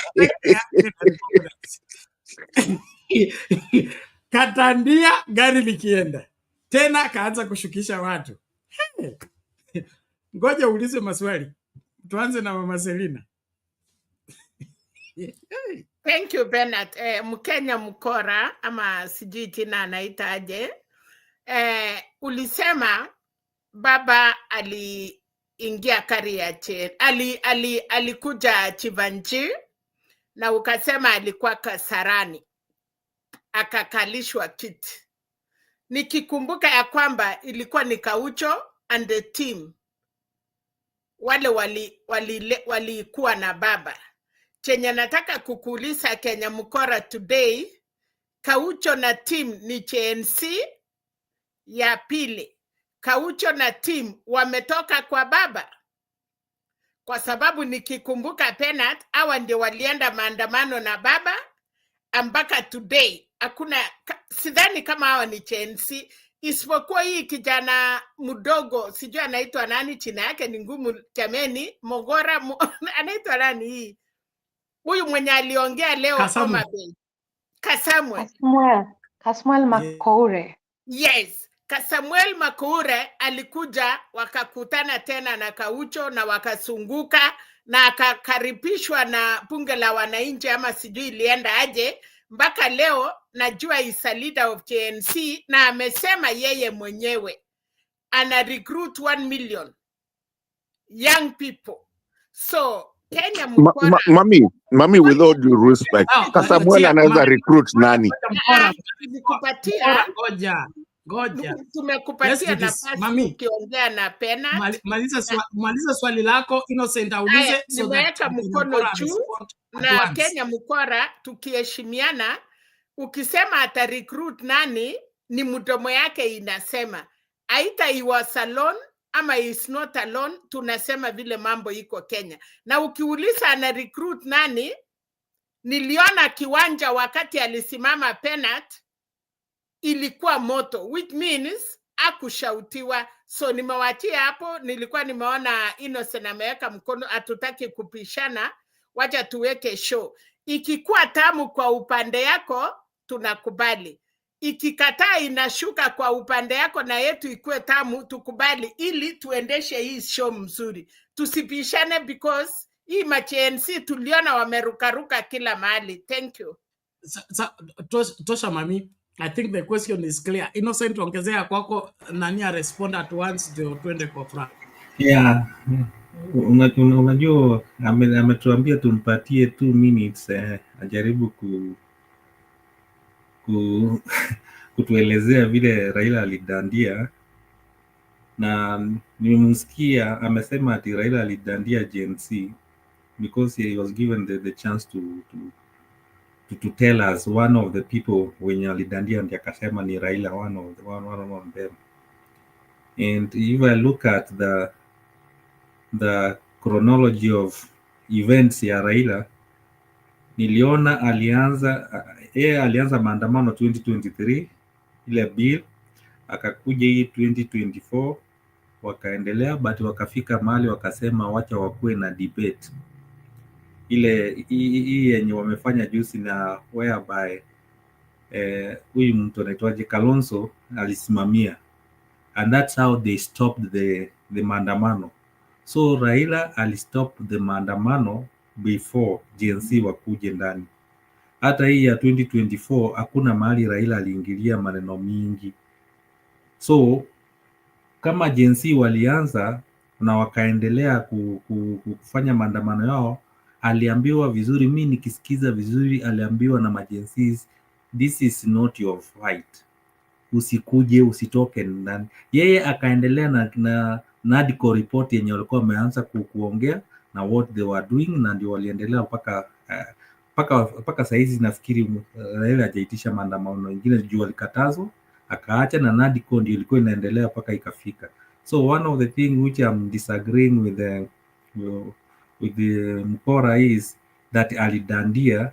I don't think kama alidandia juu yeye hakuna mahali amefanya maandamano mpaka ifike.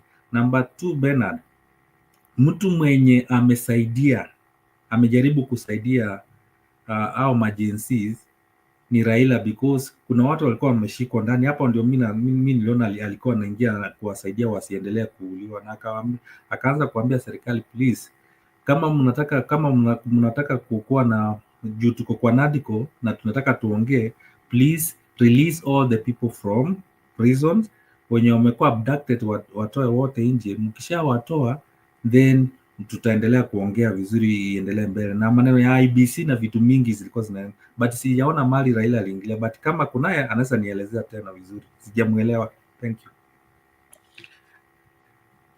Mkora, majibu ya Mungu, yani Bernard, leo mtanifukuza hapa, wacha nikwambie ukweli. Now Innocent ameuliza vizuri, and very innocently, just as his name portrays, to be an innocent guy, and I think that was an innocent question. Now, Innocent, the reason, wacha nianze na mam kwanza. Mam, hatuna ubaya na Raila sana. Tuko na ubaya, lakini kako kwa ubaya ni kwa umbali kidogo, lakini pia ni kabaya in a certain way, because kuna mali alituchapa kiboko.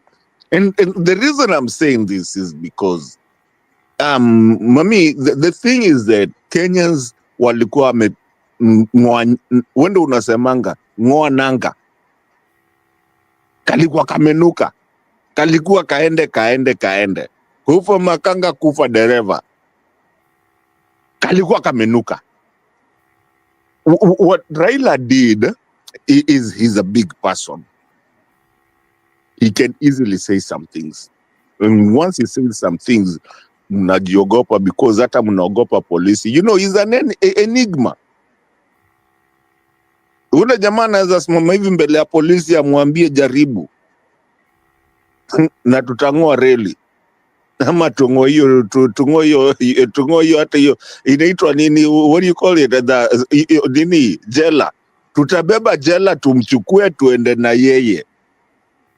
So you can imagine when you have that kind of power, and then you have these little, not little, I'm sorry, forgive me, these people who are coming in, a movement that is coming in, that we expect you to be there, to be that person, and then it goes away because just that guy has said that. Yes, the enigma has said.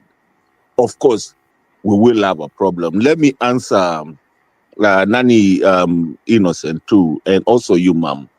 The Samuel thing, this guy is useless, gone, done, dusted. I'm a Raila. I used to be a Raila guy until I quit ODM after what he did. Personally, I'm right now, in Itagwaji, niko independent. I don't care about Raila and whatever he does and Kina Wanga and whatever. This Kasamuel guy just came in just the other day, anakuja kukimbizana na watu wanadhani akikimbilia kina Raila, akikimbizwa nakimbia kwa NTV. Kidogo sasa ameenda kusumbuana na Wanga huko, kina Wanga and kina Milima Bona. These guys have been there in this politics for a very long time. This Kakijamna just the other day told us, I don't care. You guys can do whatever you want to do. I don't even want to be in politics and whatever. I don't care. I can do whatever I want to do. Nini, boo, boo, boo. At least someone like Murata went back to, going back to his thing of showing failed projects. What is Kasamuel? I mean, who the heck? Sorry, who is this Kasamuel? Because at some point we have to come to a point where we really look at our politics and be serious with what we are doing. Mr. Bernard, I respect you so much, sir. But it has come to a point where we start really being serious in what we are doing with this thing. Kriza, you are the only data person we have here. We rely on you. You are the mathematics calculator we have in this channel. Okay? Yes, sir. Umepewa chronological order of events as you claimed by Mama as well as Innocent. What we are looking for is that point where Raila alidandia Gen Z. That's what you need to prove. Okay, let me prove it now. Umeambiwa ilikuwa wapi? Jivanji. Wewe ndio umeleta hiyo maneno.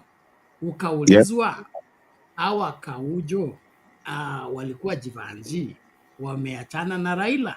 Okay, na hao ni Gen Z. Ukaambiwa Raila had called off protests because of the NADCO report.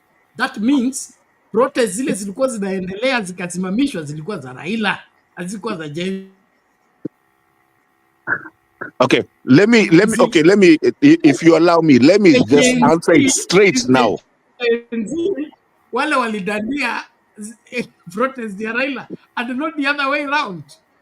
Okay, let me answer it straight to the point, and I'm going to go straight to the point.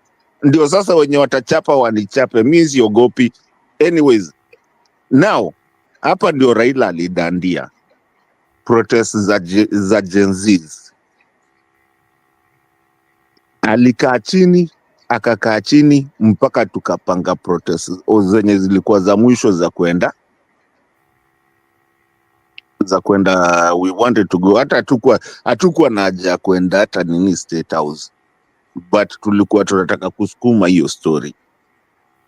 What happened after that? Raila came in, akaanza kusema we are going to talk broad based or bread based.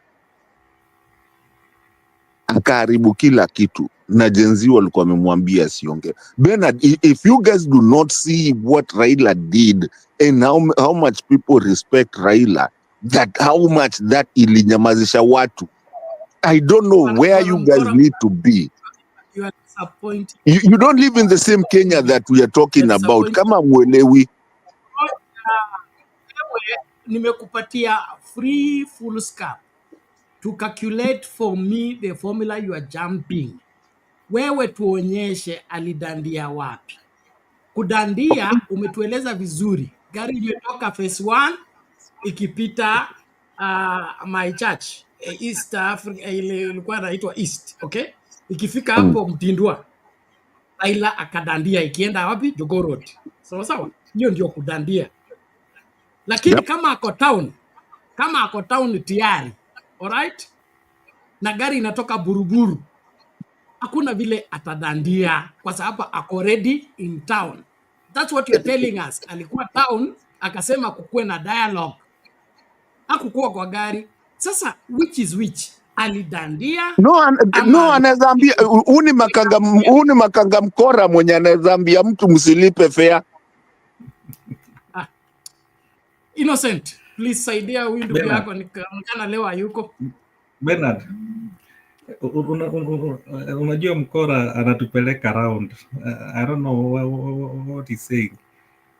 Wakati Gen Zs walikuwa wanafanya maandamano yao, especially iliamuka hapo inaitwaje, bill ikikuja, the bill 2024, hakuna mahali Raila alikuwa ameingilia maandamano ya 2024. Hiyo bill ya 2024 yake ilikuwa ya 2023, na Nadiko ilianzia hapo. Kuanzia hapo Raila alinyamaza sana. Hata maandamano yenye Raila amefanya 2024 sio maandamano, yeye ni watu wenye waliuliwa Mkurwa, akaenda huko, akaenda kuangalia vile watu walikuwa wameuliwa, wamedampiwa huko, na ndiye alisema, and what he said from the Nadiko, because that's where he was, hiyo ndio gari sasa alikuwa ndani, alisema hivi, sisi tunaendelea kuongea, what we want is IBC, na kitu Gen Z walikuwa wamefanya wakapigwa, akasema watu wangu walipigwa 2023 na kuna wengine wamepigwa 2024 fighting the same battle, na akasema please release them. Yeye hata ndiye alikuwa anawatetea, release them, wawache hii maneno ya kuabduct, wawache all those things, so that alikuwa amewaleta sasa ndani waongee. Hakuna mahali alikuja akadandia. That's what I'm saying. Ama mkora mahali hajatuelewa. Kama Raila angekuwa ameenda maandamano ya 2024 bill, aende alafu aende aseme tumeacha, then ningesema amedai, lakini hakuna mahali alienda hiyo demonstration ya 2024. Thank you. Thank you very much. I think that settles it. Kama kuna makosa ya Raila tumtafutie, okay? Lakini historia ya kushinikiza swala ambalo halipo, hatuwezi kulijoin likaonekana, tuachane tu na. Sawa basi, hakudandia, alisimama hapo kando akaambia watu msilipe fare kwa hiyo gari. Hiyo tumezoea, holiday yote hapa Kenya inasomwanga na baba na sisi tunafuata. Lakini nini mnatuingilia? Kwa nini tumesikiliza baba yetu? Sisi kusikiliza baba yetu ni jukumu letu. Ni jukumu letu. Sio lazima msilipe fare. Baba akisema msilipe fare, mtaki kulipa.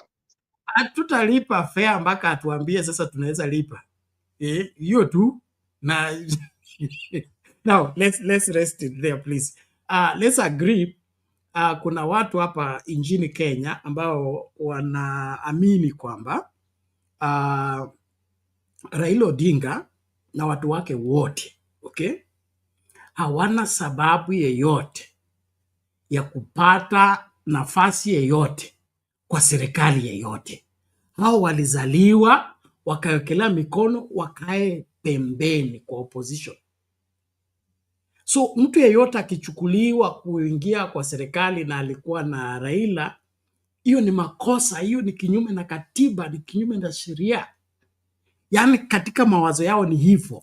So kuna watu hata wanatapika kwa sababu wamesikia kwamba fulani aliyekuwa na Raila amechaguliwa kuwa waziri. Sababu ya hiyo ndio sijaelewa mpaka saa hii. Okay? Mpaka watatafuta kasi sababu wamlimbikizia huyu mzee simply because kwao wameambiwa kwamba huyu ni mtu wa opposition, hawezi kuwa kwa serikali. Ikifika kura wataenda kudansi hapo, watampigia nini kura? Mnampigianga kura asiingie kwa serikali wakati let me just leave it there. Furaha, come in please. Hello everyone. Quickly, I think we can get you. Go ahead. Yes, I think Martin wants to test us, but these matters are serious. Like the other time I was here, Bernard, and I said I have a millennial and I have a Gen Z. My millennial is a girl and she has a young child right now. And on 25th, the spouse, my son-in-law, occupied parliament. He had a gas mask, but he was there. And these young kids, together with Kasmuel Makoure, whom we want to rubbish and say he's useless, I don't know what.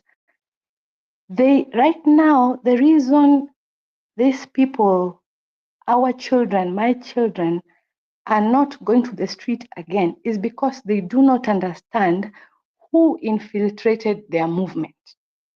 And they're doing their research. You remember, these are the smart guys who, you know, on internet, they told each other how to deal with those tankers that was throwing on them water, and they would disable them. Somebody gave them a I don't know what they call it, and that blueprint, they used it to dismantle those vehicles, you know. So, and they had plans on what they're supposed to wear on a particular day, when they're supposed to go into the street. And for some reason, their plans were being, you know, jumbled. They just see people early in the morning at 8 have come to the street, and yet that was not their plan. So as Kasmuel Makore has said, that is one of the reasons that he has refused to go the same way that he went, leaderless and tribeless and partyless, and got aimed at. His colleagues were felled down with live bullets, and some were abducted. You know, some are still missing.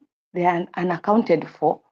He refuses to allow his brilliant mind to say, I can continue partyless, tribeless, and leaderless, because that is where it got us. And our movement was infiltrated. That needs to be understood. Lives were lost. Let's not joke about, you know, these matters. Oh, alipanda huku, alishuka huku. I appreciate what Martin is doing, but you know, we just want to move forward, like we said.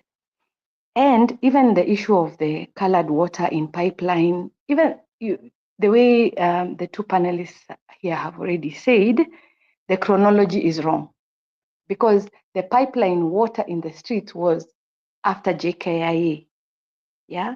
And when they thought they were going to the JKIA again, after the first time when these children actually occupied, the main media didn't want to show, but these people got to JKIA, and the next plan, the next time they wanted to go again, that's when we had the tankers now spraying waters in the corridors of pipeline, watu wakiwa kwa manyumba zao.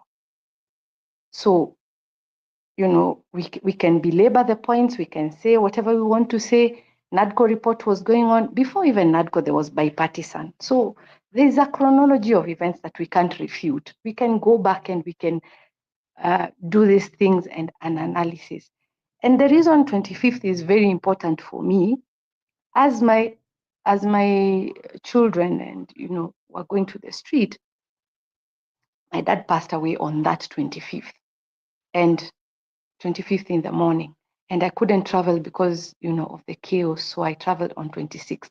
But on that 25th, I was here with my daughter, and she was keyboarding so that the spouse doesn't get hurt, you know. So she was on the keyboard, you know, getting information from here, telling him, oh, they've moved here, you know, they're shooting live bullets as you're entering parliament. This is what is happening, so that the guy can stay safe, the young man can stay safe.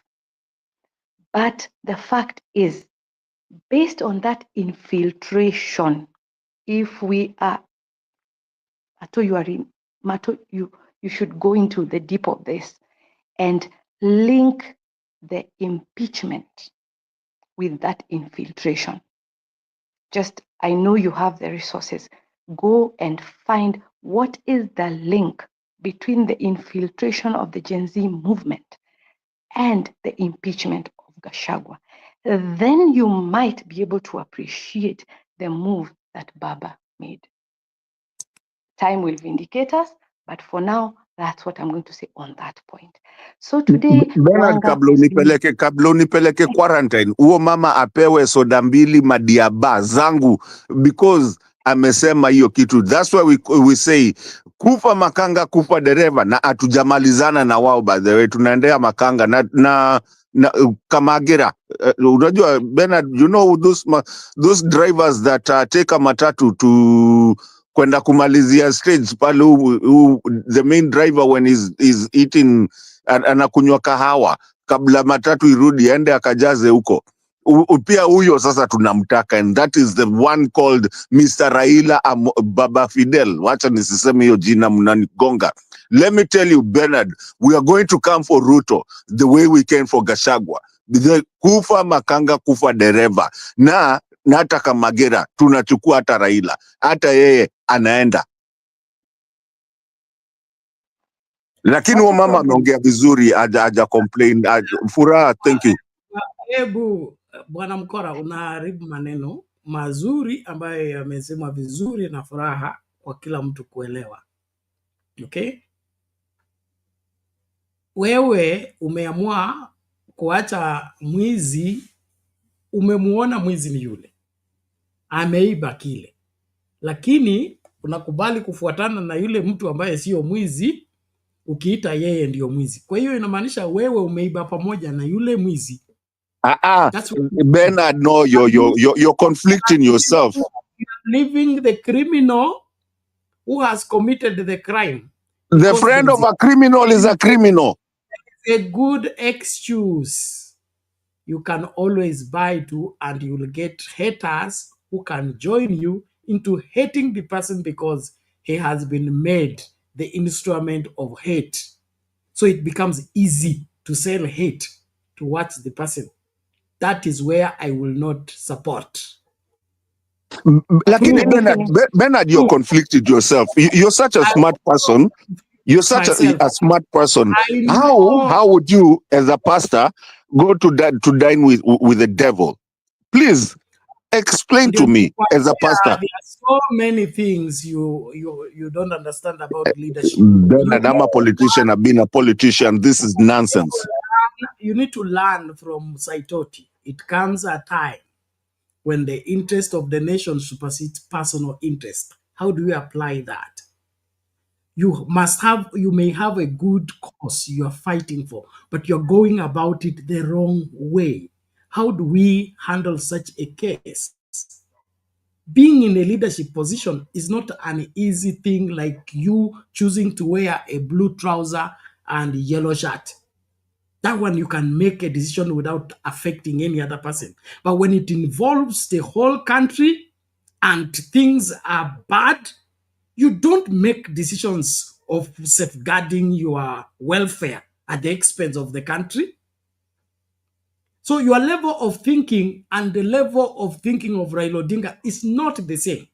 The factors to put in consideration before making a decision, zile Raila anaweka in consideration na zile wewe unaweka in consideration, are not the same. You need to appreciate that. But how do you know that? How do you know that, Bernard? How do you know that my level of thinking and Raila? Which litmus paper are you using? From what you are speaking, from the overflow of the heart, the mouth speaks. I will know your level of thinking from what you are saying. When am I supposed to put us wherever a microscope on your head to read what is your mind? From your mouth, I can tell this man is reasoning like this because he thinks running a country is clapping. Decisions that are made on national level are different from village level, from family level, from regional level. We need to appreciate that. And those who are saying that I'm denying people from criticizing Raila, give me one good reasons why Raila has done this. I will listen to you very well.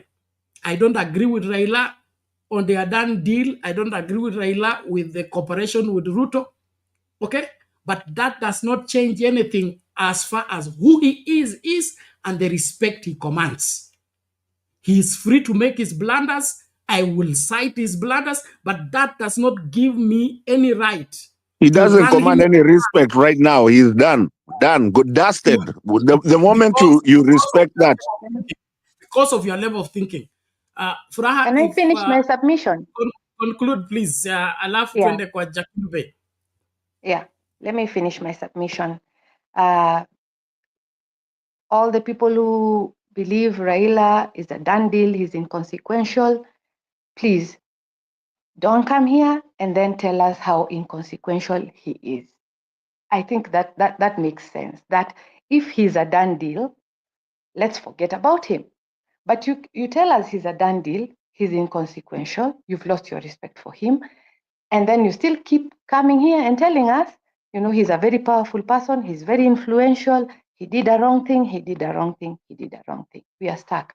So today, Wanga, as the Fura, I chairperson don't of come to this ODM, channel was launched. because of Raila. I come here to have No.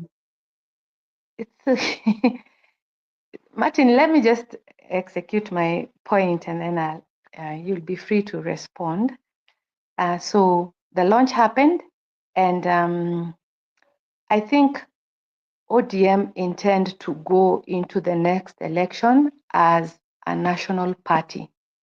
They're not keen on a coalition before the election. They're not keen on that. That's what I had them trying to say.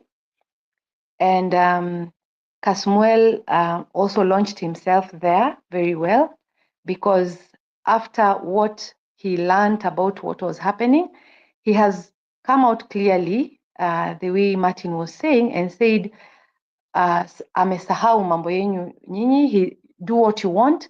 He's just moving forward with what he believes in, because he says, among the people they were with them in the movement, do an audit, find who is it who received money during that period. He said he didn't receive any shilling, and he realized that it wasn't the same. They were not all on the same page, and that is very critical. And after that, he has moved with Gaucho to some of the areas, trying to rebrand himself. He went home, he went to his rural home, and today he was there, and he's saying, we pushed and some people did get jobs. Can we now continue? Those people who have gotten jobs, can they also continue to work for us so that even as the young people, we can get jobs? So he's still focused on, can we get to where we wanted to go in terms of governance? And apart from that, the other week, there was the Youth League of ODM, whom their national leader, I think, is from Kajiado, national youth leader. They also met and they've been discussing the future of ODM, and they're trying to see if they can get, young people to find a way of getting into governance, because they've realized that, the parties is one good avenue. There are other avenues, yes, independent and so on and so forth. But when you have a party, you have people backing you, it is always easier. And then I think also on the issues that we were thinking about, getting these people to come on board again, like I said, they are very, very careful, because something happened to them that they realize there's some people who took over their movement, or at least infiltrated their movement. That is very key. Beyond that, I think we are supposed to, we have all these other issues, the looming doctor strike, and the way our country is not in a good place. And rather than focus on what has happened, I think we are better off trying to see, where do we go from here? Whatever you are saying has happened. But now, since that has happened, what do we do now in order to be able to move forward? I think that is the critical thing. And while we are mourning what has happened, these people are getting up and saying, can we do something? Kalonzo has also said that he's ready to go and protest over the taxes. Let him do that. That's what we were talking about. Let everyone in their space. Kalonzo, if he has taken the space of the quote-unquote opposition, which actually does not exist, but if he, in his role as somebody who contested against this government and did not win, he feels he has the duty to task this government to do the right thing, well and good. Let him go, let him do it. Anyone else who wants to go ahead and challenge this government to do the right thing by its people, it is all welcome. But to think that we can remain where we were in terms of what has happened, I think that is the angle that I have a problem with. I think that is the wrong angle. Thank you. Okay, thank you for we appreciate that, and that's why we need to move forward. Let's not be making one step forward and 3 steps backward. And on the same, providing leadership is taking an initiative, not us going through circles and demanding that we must find somebody guilty of a particular crime before we move forward. To me, it's an exercise in futility at the moment. There are people who are obsessed that they have to prove a point where there is no point. You don't need that. We need to move and make sure that we are building a Kenya that appreciates every Kenyan and secures every Kenyan. Putting one life of a Kenyan person at risk places all Kenyans at risk, especially when you are proving a particular operation that is not within the framework of the law. It doesn't matter how good it looks or how many people support it. If it's not within the framework of the law, you are putting Kenyans at risk because Kenyans depend on this law to be safe. So letting people off the hook for violating the constitution, violating the law, it does not end with that person. It just opens the cycle so that every other person who will interact with that law will never be the same again. So the best way to fight for Kenya is to insist for justice at all levels for everyone, not for some Kenyans against others. Let's end the bitterness and the fights. Nelson Mandela said he had to make his mind up. If he's going to walk out of this prison while carrying the prison, or he leaves the prison behind. If we'll move forward as Kenyans, let's stop this settling of scores that we are carrying around. It's not helping. And dismissing people. I may look like this today. Tomorrow I'll be a different person altogether. So if you write me off at my level at the moment, I can just be catapulted into another level that you will not be able to handle. So Kasamuel may look like he's confused to some people, but that's what it is. That's what growth is. That's how people develop. Why are we writing off somebody as if we are God and we are the ones that put him in existence? Mambo ya badilika, evindu vichenjanga, and so do people. So tafadhali, let's understand the politics are dynamic, the country is moving forward, and we should allow spaces to be occupied by different leaders from different quarters. Tuache kuzuia watu kuingia kwa uongozi kwa sababu hawatoki kwetu. Remember, we have to choose either to vote to stop somebody or to vote to choose a leader. We are where we are because of voting to stop somebody instead of choosing a leader. Jakindube, karibu. Jakindube kidogo, but Bernard, you have to realize there's nonsense politics. Not all politics is politics. There's also nonsense politics. And it has to be called out. I told you out of order, tafadhali, and I don't need to remind you that. Thank you. Jakindube. Asante sana Bernard, na wasalimia wote kabisa kwa ujumla.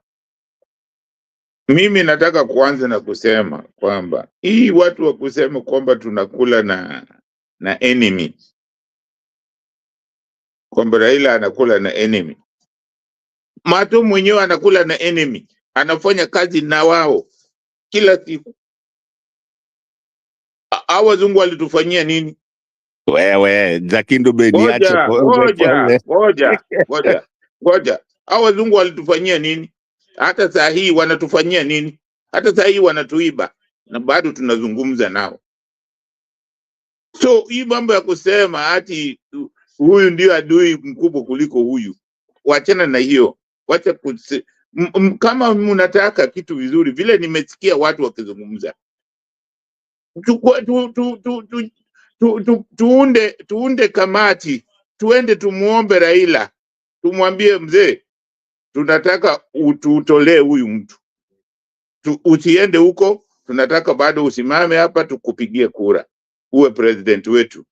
Hiyo tu, kwa sababu mimi sioni kwa nini saa zote watu wanasema Raila amekwisha nini, lakini bado tunazungumza juu yake. Why? Kwa nini?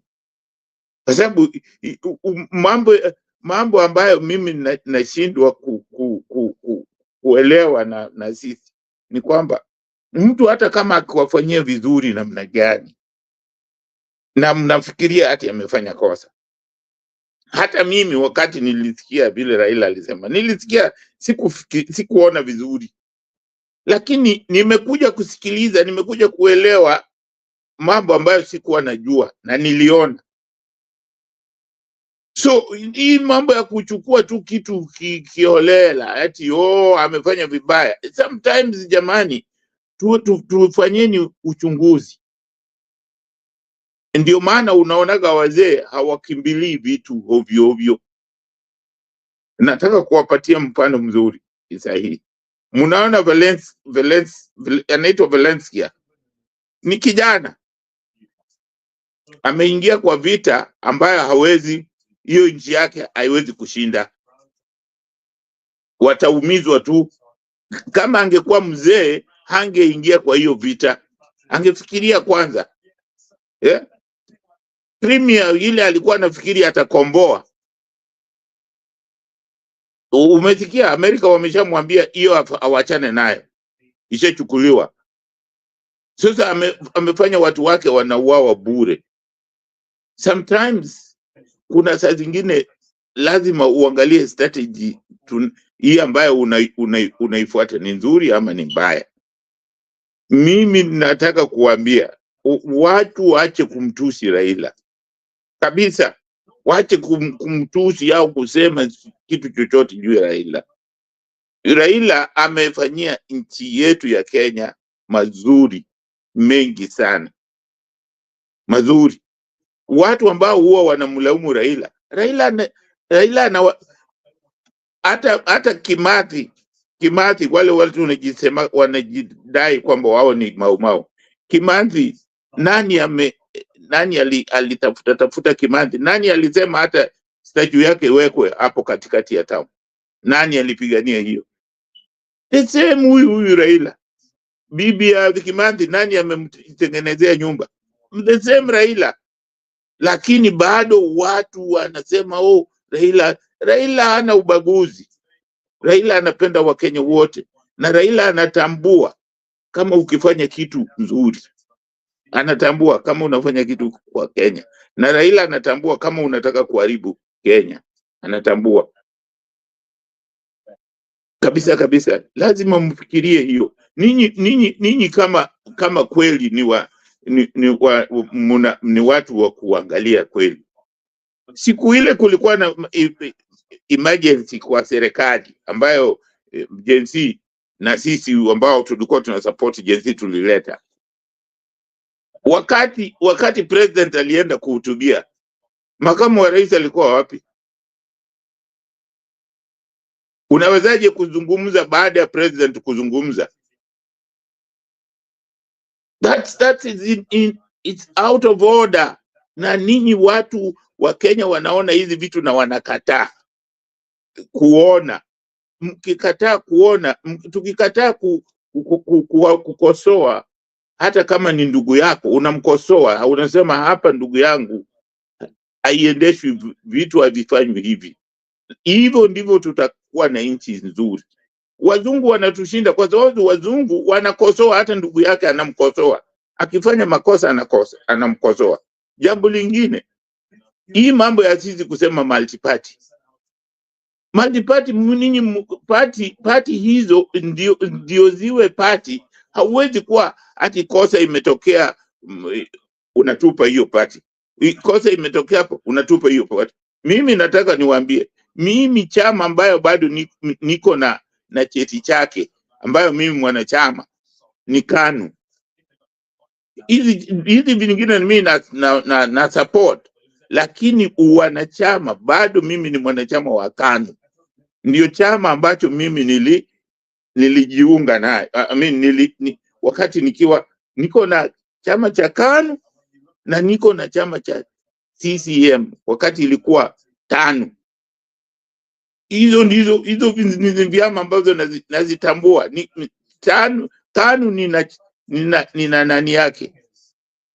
So sihami eti kwa sababu kulikuwa na sihami kwa sababu hiyo, kwa vile mimi naiangalia ni chama ambacho kilipigana na wazungu na kuleta uhuru.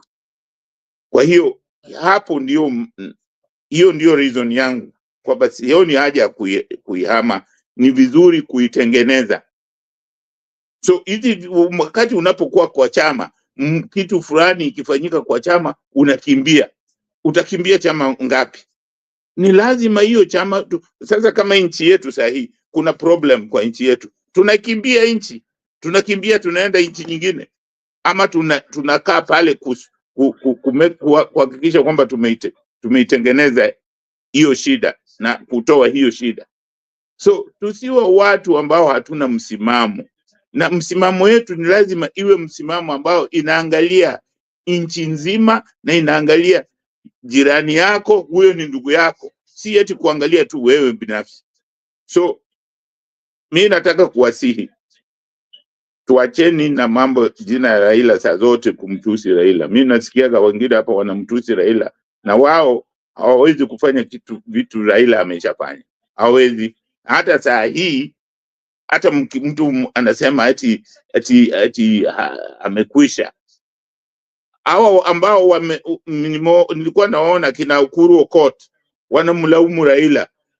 Yeye saa hii Raila amejitoa. Yuko wapi? Ameshafanya nini? Wache watu wa kuzungumza. Kuna watu ambao wanapenda kuzungumza tu, na ukiwaambia action hawawezi. Ndio maana nasema Raila akipata hiyo kiti ni mtu wa action, na hata akiwa president wa Kenya ni mtu wa action. Kutakuwa na mabadiliko ambayo hamwezi kuamini. So tuache hiyo. Kama tunaona tunamtaka Raila kama vile mama nani alisema, tuchukue kikundi cha watu tuende tumwambie mzee, tunataka usiende huko. Raila ni mtu wa kusikiliza.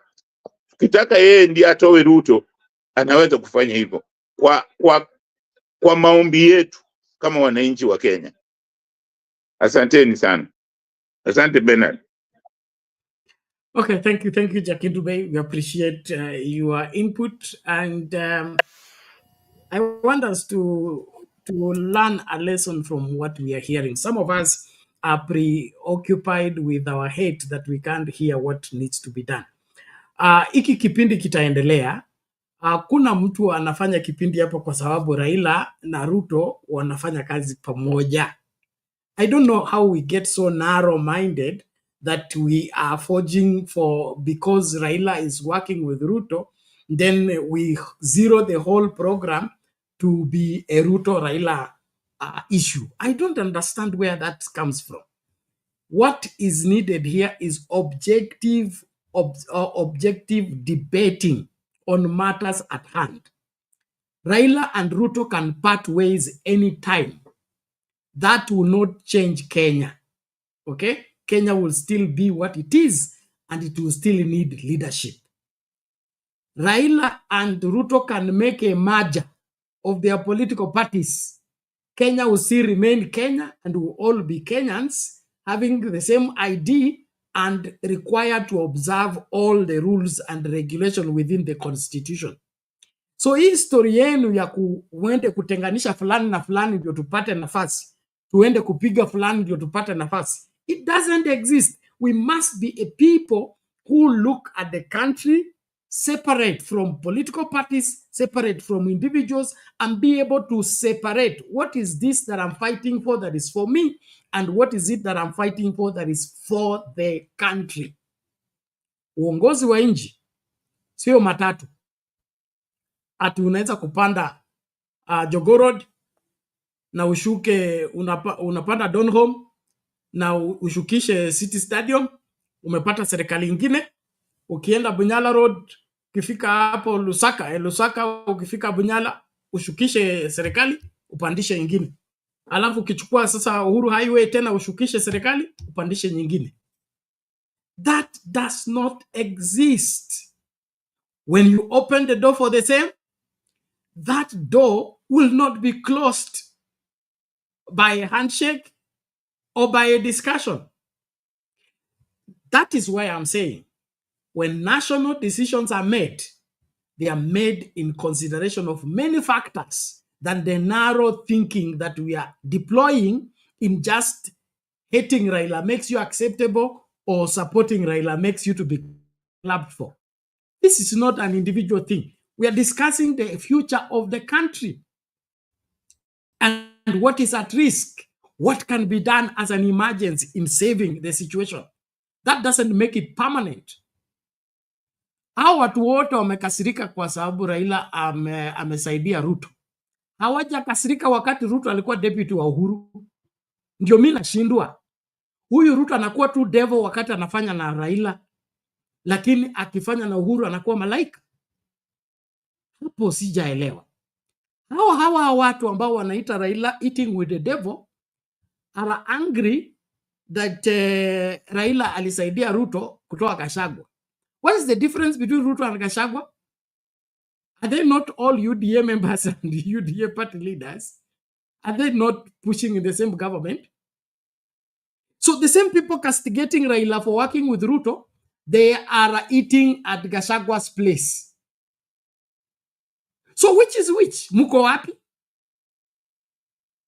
So tuchague. Kama Ruto ni devil, let everybody who has ever eaten with the devil on up. Tuanze chronological order. Nani alienda kuchukua Ruto akamuuza everywhere, akisema huyu mtu ni mwaminifu, alisimama na mimi nikiwa kwa kesi mpaka nikasimama mpaka nikashinda na nini na nini. When did Ruto change from angel to devil? You should let us know. Lakini kama ilikuwa sawa Ruto kufanya kazi na Uhuru, mimi sioni makosa kwa nini Raila alisaidia Ruto. Raila ni msamaria mwema. Kama mambo yanaharibika, mimi kama Mkristo unaenda kuokoa jahazi, auende kuzamisha jahazi. Ati umeona meli inazama, alafu wewe unaenda kuongezea mizigo hapo izame kabisa, alafu utajita msamaria mwema? Hapana. So whichever the case, I don't have all answers. I don't know the reason behind Raila's decisions, but we must not make him the reason why everything is wrong. Hapo tunajifanya na tuache kujifanya hapa. Na wengine hapa tunajifanya kana kwamba we have run governments. Yani mnajua how to run government and you understand how who should not work with who. Kwendeni huko. Problem was his deputy. And actually I believe so, because saisi gasi imeshashuka iko 300. Ile bundles muliambua airtime sasa si kila mtu ako nayo. Now that Rigiji is gone, Shift has started working. If you have not tried, go and try. Now that Rigiji is gone, all headmasters are happy. I hear funding has gone. Capitation is in school. Capitation is in schools. Now that Rigiji is gone, I hear even Adani will be sent away. Now that Rigiji is gone, I hear they will not even consider the considerations of the finance bill. Rigiji was the problem, and we are stupid to believe that. So I will tell you, nothing will change. In fact, things will get worse. Because now we have a deputy who opposes nothing. You know, at least there were demolitions that happened in this country when it was raining. And I have never seen such inhumane acts since this Kenya became a republic. That we got to discover that there are only rivers in Korogosho, Mathare, Kariobagi. There are rivers there. There are no rivers in Kangemi. There were no houses built on rivers in Kangemi. There are no houses built on rivers in ukienda the whole of Kibra. Hakuna nyumba iko kwa riverbed. In fact, there is also another house that is somewhere near Boretam on the river. That one is also not on the river. The only houses on the river were selectively where certain populations needed to be displaced. And I remember Rigiji coming out and saying, I have a problem with these demolitions. They are selective in the way they appear. Actually, they were kind of xenophobic. But then what happened? Because he opposed that, and he opposed the relocation of traders from Marikiti, then it becomes an issue. So now we have Abraham Kithure Kindiki, who will not oppose anything. After all, he's coming from a community that if you come to Nairobi and you are told, go and bring me 5 people from Tharaka, bosi utazunguka hii Nairobi, utazunguka siku 4, amwambie bring me 2 mechanics who are Tharakas. So utazunguka hii Nairobi sana. So it's very hard because he has not got a huge constituency to defend. But the kind of constituency that Rigiji was representing in Nairobi, almost everywhere, if you're told, tell me, bring me 2 dead Kikuyus, you will get. Bring me 5 mad Kikuyus, you will get. Give me 5 doctors Kikuyus. Give me 5 mechanics who are Kikuyus, you will get. Give me 5 engineers, 2 pilots, you will get. So he has a problem because in every sector of the economy that William Ruto is going to touch, you will rarely find people who are telling Kindiki, our people are being targeted. And that is a very good place to be as a DP. Really, by the time you hear Tharaka, labda now you go, I saw a few people dancing, and we counted them. Maybe those ones if you touch them. So we'll have a deputy who is yes sir, Nambua turn left, and anasema how many degrees left, how many degrees right.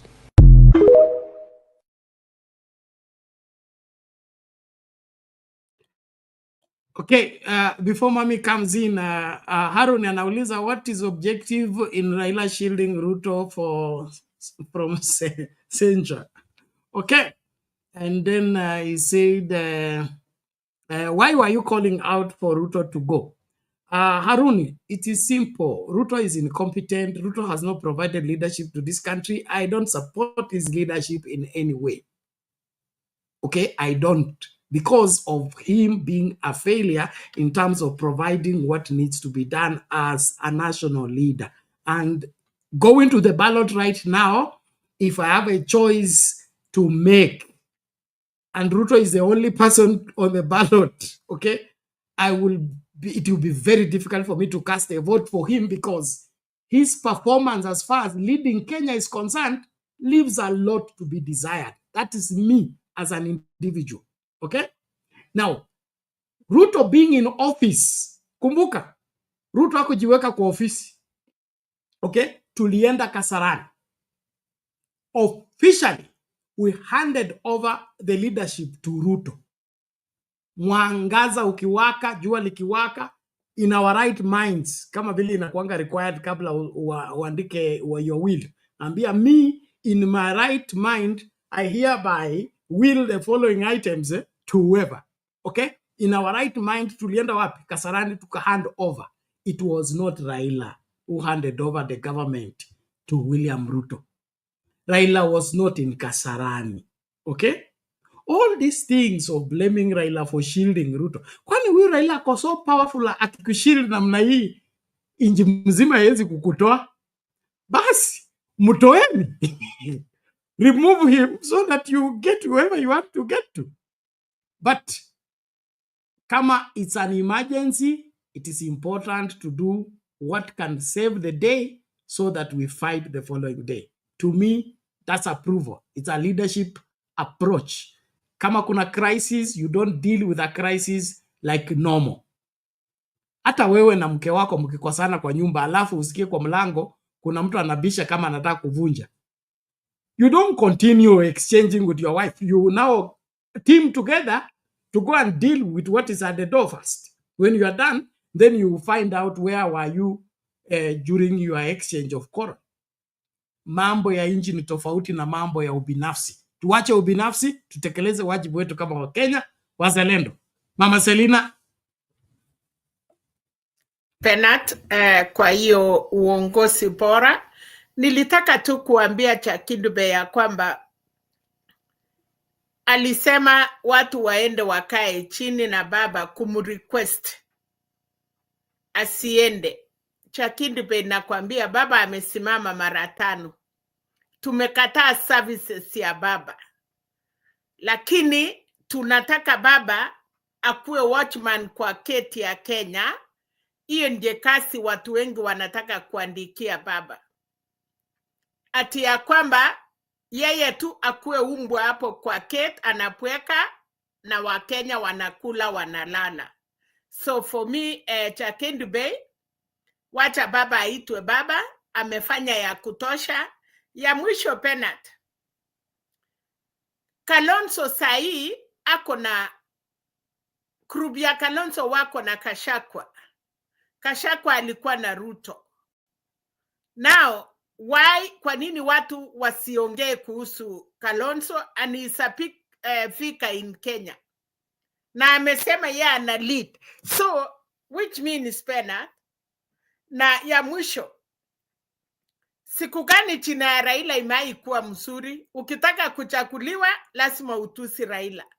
Ukitaka kukua senator, you have to useme mwenda simu Mokoroki. Hakuna siku china ya Raila imai kuwa mzuri Penat. That ati sahi tunasikia uchungu watu wanatusi Raila. Yani kutusi Raila ndia anapata baraka. I wish siku wenye watu wataongea china ya Raila labda atarudi chini. Lakini hii amesoea. Lazima Raila atusiwe kwa sababu umekasirika. Na sahi watu wengi wanataka kwenda parliament. Hata kwa hii channel yetu, usipotusi Raila, you don't feel good. Usipojaribu, kwa sababu swali moja Penat. Uhuru na Ruto walikuwa pamoja. Ruto alichukua kiti, alipatiwa na Uhuru. Anajua kutoka 2013 what happened, 2017 what happened, 2022 what happened. Amerudi. We should compare two things. Uhuru aliambiwa, na kama angekuwa na uwezo kwa sababu alikuwa president, angepeana hiyo kiti. But he did. Mchana peupe. Minister alikuwa ya IT, alikuwa anaitwa Njeru ama alikuwa anaitwa nani Penat. Ule alikuwa anatudanganya. So for me Penat, the devil you know, better the devil you know, but the angel ile uchui. Ruto na Raila, at least, yes amemukosea, but kuna mahali Raila ameitaji mtu. Ile shetani ameitaji. And that devil has come out and say, I'm with you now. Now, Penat, utapika nyoka ila amesimama na wewe, ama unapika nyoka ule alikuachilia, ukakulwa. For me, Ruto amesimama na baba. Aenda aparikiwe, atakumbuka Ruto. Akianguka, atajua Ruto alisimama na yeye. So hii story mingi tunaambiwa by February itakuwa imeisha. And again, hata tutusi baba namna gani. Hata Kasibuli kijana kidogo muliita chusi, karibu muite Mungu. Leo munasema ni nothing. Wacha akuwe nothing na aende kwa baba. Kwani ODM Penat, utuweke hiyo clip. Unajua wewe pia unafanyanga makosa. Utuweke hiyo clip ya Homa Bay, tuone vile watu walikuwa 10, tuone what really happened. Unajua watu wengi wanasema, lakini mami, shetani akiokoka siwezi pia okoka na yeye. Shetani kama shetani akiokoka mimi siwezi ati nijipange na yeye. Mungu we Mato. Mungu alisema, Yesu alisema, hata kama umeua, mkono yako iko na dhambi na utupu. Anatuambia huyu anaingia pinguni kushinda sisi yenye tumeishi kanisa miaka yote. That is not Penat, that is not Selina. Ni Biblia. Kama unaenda Biblia ya kwamba mtu akitupu dhambi yake ni Mungu anasamea watu. Hii churchmen muna church mtu na kuna usuri. Unajua, you don't know. 207 Ruto alikuwa na Raila. Na unasikianga Ruto anaambia baba, na hata akienda Kisumu anasimama anasema I met baba, Prime Minister of the Republic of Kenya. Hiyo ni uongo ama ni ukweli? Alipishana na Martha Karua, my party leader. Mbona Mungu hajairudisha shetani mbinguni? Hiyo ni yako, utaenda ulisana na Mungu. Don't even ask me that. Kwa sababu mimi sijui kuandika Biblia, I'm not a pastor. But wewe ninasema tu swali. Ruto ameifanya kazi na Raila. Uhuru ameifanya kazi na Raila. Raila aliokoa Ruto wakati Uhuru saa ile serikali yake ilikuwa imeisha. Wakafanya handshake. Uhuru akafurahi, akaongoza, miaka yake ikaisha. Akaenda kuandia over. Ruto mwenye alikuwa naenda Sagana akiambia Wakikuyu, huyu mtu msimuchakue. End of the day, he hand over the sword to Ruto. Huyo mwenye aliandiwa over, si Raila alimwandia over, ni Uhuru. Lakini amejua, akarudi akaona, kama Ruto, kama Uhuru, kama Raila alisaidia Ruto, Uhuru serikali yake ikasurvive, why not me? Kama Raila alisaidia Kibaki serikali yake ikakuwa, why not me? Ruto akaenda, akaongea na Raila. Na ni rahisi, siku yenye Raila alikuwa mashishi ya bibi ya Kimati, Bernard, alisema huyu Ruto ni kijana yangu, anapweka atarudi nyumbani. Alisema hiyo na mdomo yake. Alisema Ruto ni mtoto yake. Ninachekea yeye, anapweka. Kwani Ruto hakurudi? Nafuata vile nilisikia Raila akisema. So kwa roho yake alikuwa na soft art kwa Ruto juu amefanya na yeye kazi na amemupigania. Leo Penat na Chekindube wakiwa kwa timu moja ama timu tofauti ama Innocent akisaidia kupika penalty, kiwanja yote itakuwa inaruka na inamwambia Chekindube asante kwa sababu ulipasi hiyo mpira kwa Innocent na ikaingia goal. So nyinyi watu tufanye kitu moja mzuri. You hate Raila. Kuna wale wana hate Raila, kuna wale wanapenda Raila. If I love Raila, don't worry about me. Wewe umudharau, hakuna kitu inakuwa mbaya. If you love Kalonzo, you love Gachagua, you love them. Hakuna mtu anapigana na wewe. Hata ndiye munaona supporters ya Raila wote, they are not angry, wanafurahi kwa sababu wanajua patala ya reduce support ya Raila inakuwa. And ndiye namwambia Bernard, if I saw today in Homa Bay, wa Kenya vile walikuwa huko, si Wajaluo, wa Kenya, unasikia 40 MCA sijui kutoka wapi, huko mahali nani alikuwa leo, Ruto alikuwa Kakamega ama Bungoma. All the MCAs ya hiyo inji ilikuwa kwa Gladys Wanga na the president was there. Mudavadi alikuwa na receive, unajua alikuwa na receive mkubwa yake akicheka without leaders. Penat.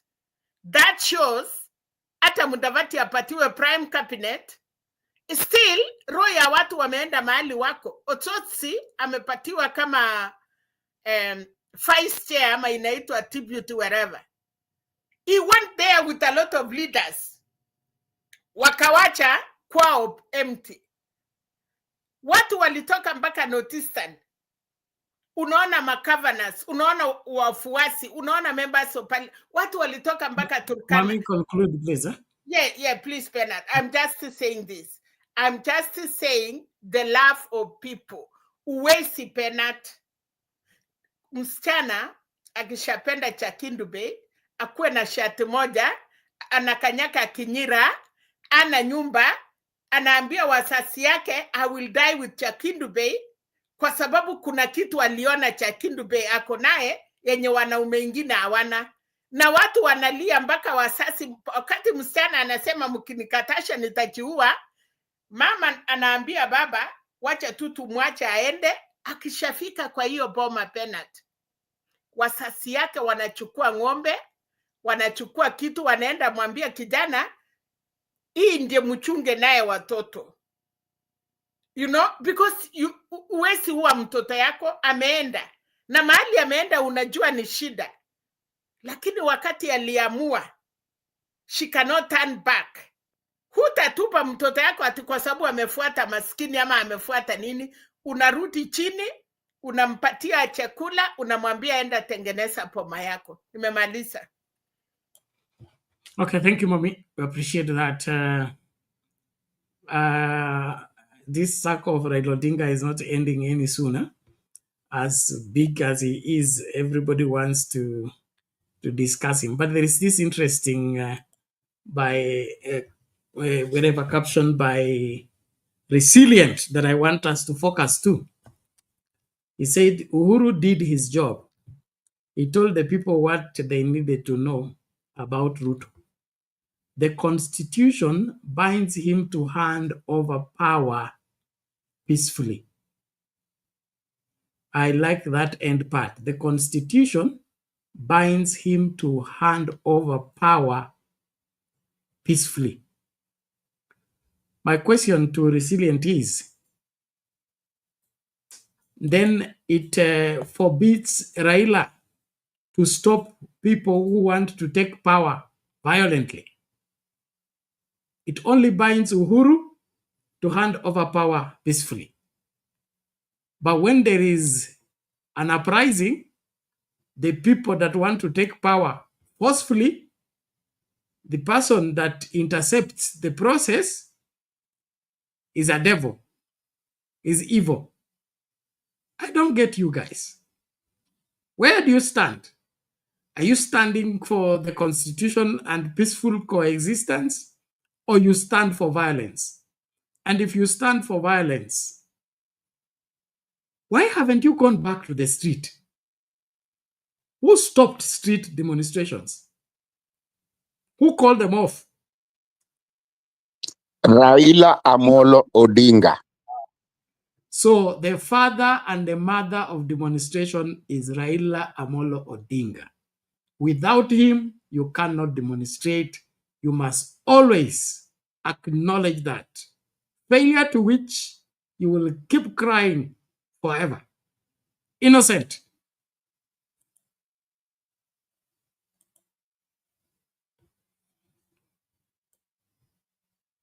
Yeah, Bernard, thank you.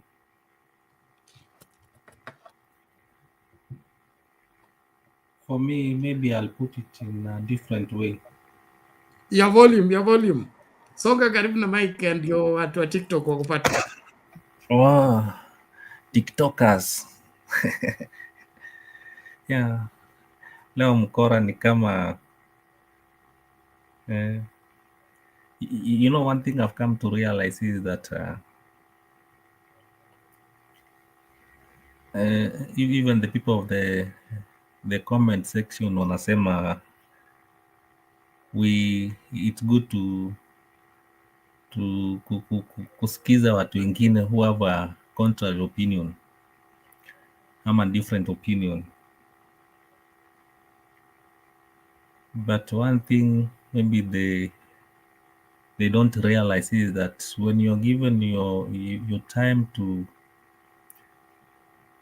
give your view, I believe just a moment. Just a moment. I forgot something. Reverend Lala, your gadgets are not working well. I think you have network problem. That's why we can't add you and you are always being thrown out. So tafuta mahali kuna network. But I saw you at Homa Bay. So karibu Kenya. Innocent, take it. Yep. I'm saying when you're given a platform to showcase your facts, even if you have a different opinion, it's good to make sure that you tailor them in such a way that you convince your clients. Now for us, there is a definition we usually put across and it's in marketing that when you're selling your product, you need to communicate to your customers well. And when you do that, you make sure that you convince them. You convince them. Number two, you confuse them. If you don't convince them, then confuse them. So that they agree to buy your product. And that is what mostly happens even in this politics arena. That when you get your customers, you need to convince them, and if you don't convince them, you confuse them. But mostly you find that in Kenyan politics, most of the things, most of our leaders confuse the citizens more than they convince the citizens. So it's good that the citizens have come to realize that most of these leaders keep on confusing instead of convincing them, and it's high time that we realize that early, mapema, so that we know what we do to these leaders. Number two, Bernard, we keep on talking about Raila day in, day out. We keep on arguing he did this or he didn't do this. From the narration that resilience has put for us is that Uhuru had he had powers to refuse to hand over power to Ruto. If he wanted, he could have done it. And he chose to hand it over. So it means there are two choices which he needed to make. The same way Raila had a choice to stop maandamano or to continue the maandamanos. And he made a choice. So that is his own choice. But for us as Kenyans, I believe we had something to do. We needed to, what we wanted, we did not succeed in it. I remember Bernard, some 2 years back, tulikuwa hapa na tulikuwa tunasema fungua server. We cried and we mourned and we yelled. Ikafika mahali na tukasema kama afungui server, ashuke. And that's how the name came, Sakaya Ashuke. So the first thing was fungua server, tukiona ni nani ameshinda, then tuta move on. The word which we keep on putting, we'll move on. But the server was not opened, and up to now we don't know what happened. Sakayo did not shook appear, but one thing we wanted to see is that these people should go home. Now, my point is, maybe to Mato and the rest of us, you know, people say that we keep on tunatetea Raila. To me, I keep on putting, anasema Raila akimake a wrong mistake, I say I may make a wrong mistake. But Bernard, I keep on asking myself later, why did Raila do this? Let me wait and see what happens next. You know, to me, that's how I take it. Why did he decide to join Ruto? Let me just wait to see what happened next. One of the things, Bernard, we wanted is kufungua server ikakata. Bill 2023 isifanywe ikaendelea and nothing happened. People walienda maandamano, people were killed and happened. Paka, I remember even 2023, Raila alisema tuache kwenda maandamano because aliona watu wanakufa. The same thing that happened this time round. And one thing I came to realize, especially hii maneno ya 2024 bill, watu walianza kuwa abducted, watu wakakufa, watu wakauliwa, things happened. And for us now, ilifika mahali Bernard on this platform, tulikuwa tunasema how do we make Ruto to stop hii abduction and the killings. For me, that was my cry. Na nilikuwa nasema sasa mahali tumefika bana, people are being killed. Watu walikuwa wanaogopa vibaya. So it reached a point whereby we needed at least something to be done ndio iwache. And when they had the NADCO report na wakaongea wakamaliza, nothing happened. Server haikufunguliwa and the IBC haijaformiwa up to now. All those things waliongea, hakuna kitu imefanyika. But the abductions were going on. That is now the thing yenye ilimove. Na Raila wakati walijoin together, watu waliwacha kuuliwa at least. Though the abduction is going on kidogo kidogo, but at least hatuoni watu wakiuliwa the way we used to see it. Especially 25th, 26th, what happened was a bad thing. And it came to one of the questions I keep on asking myself up to now about Raila. Okay, aliwapatia watu the 4 experts waende huko ndani. What happens? And some of the people have argued here wakasema ati alienda ndani. And one of the things which was done is the impeachment of Gachagua. I don't know how true it is, but to me, because tulikuwa tumesema washuke and mtu mmoja akashukishwa, so by Raila being inside, mtu akashukishwa, to me I was happy because that was our end game. So in any manner that will make these people washuke was the right thing, because kama ni tulikuwa tunaenda kwa street washuke, ama tulikuwa tunaingia kwa hii government washuke, and what happened, it's okay. Now number 2, Bernard, Sakayo yenyewe hajashuka sasa. And Amisi told us recently that he was convinced by Raila that kama umepata chance ya kushukisha mmoja, simshukishe huyo mmoja, mwingine tutajua vile tutafanya. And we are waiting to see how watasusha huyu mwingine. And Bernard, from what I'm seeing happening, especially hii maneno ya revamp the parties, I like it. And that's why I will want also Kalonzo to revamp his party, because once you do that you find that your base, umeshika base yako vizuri isiende. And Gachagua na yeye ameshika mlima, unaona akishika mlima, it means that 2027 itakuwa ngumu kuenda ku get people from these other sides.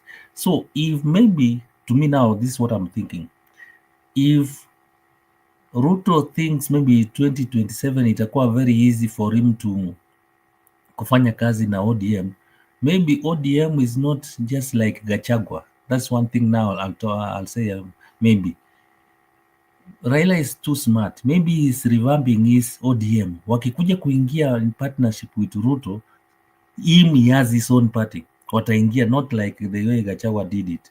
So at least he has his own base. Anything happens, he knows what to do. And if they don't, at least imeendelea.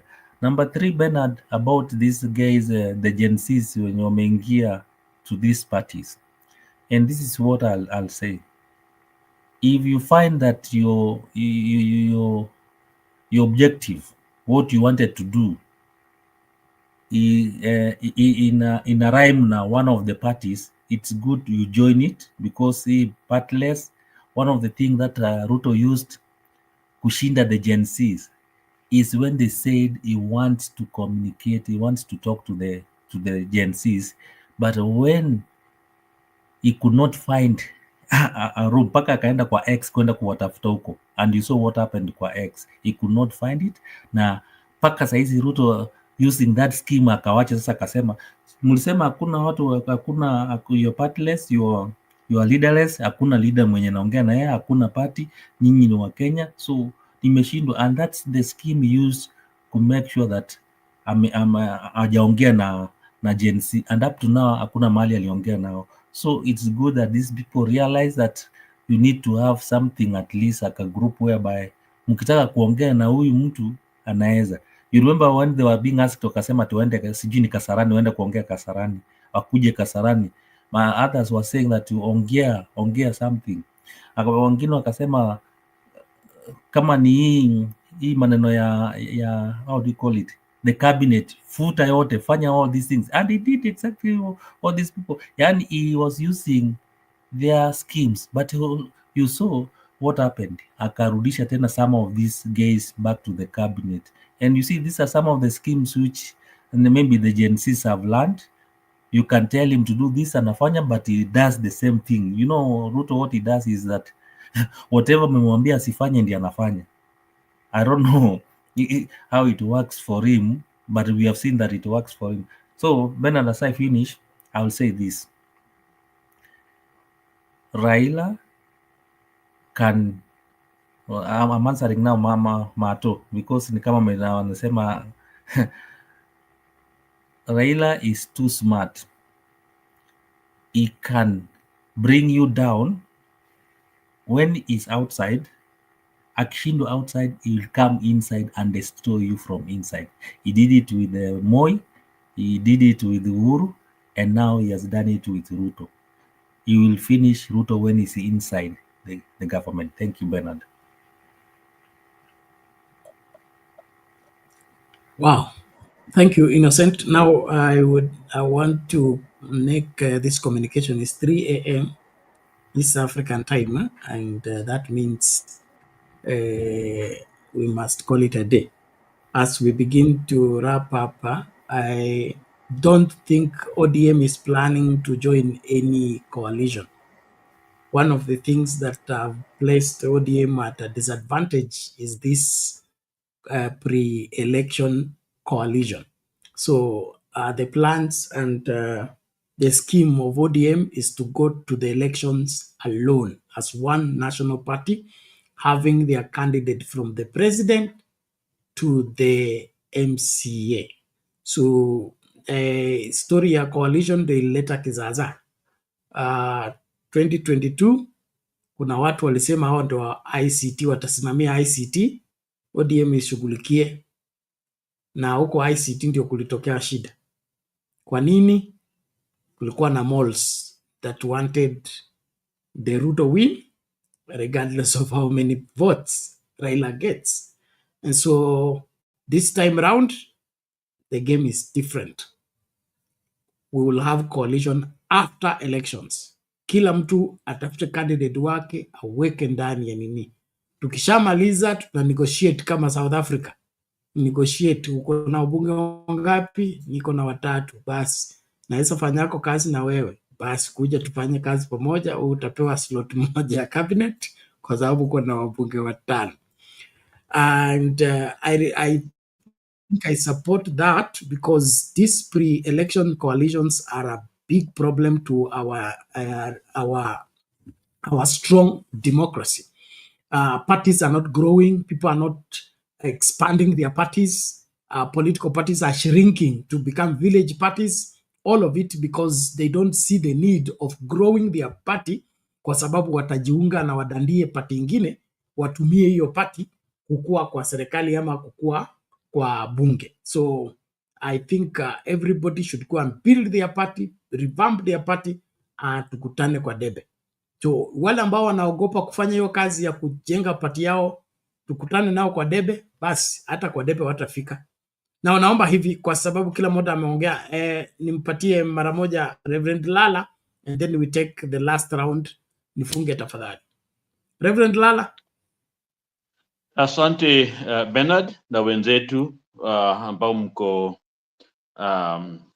mkutano wa leo. Naita mkutano manake nimetoka kwa mkutano.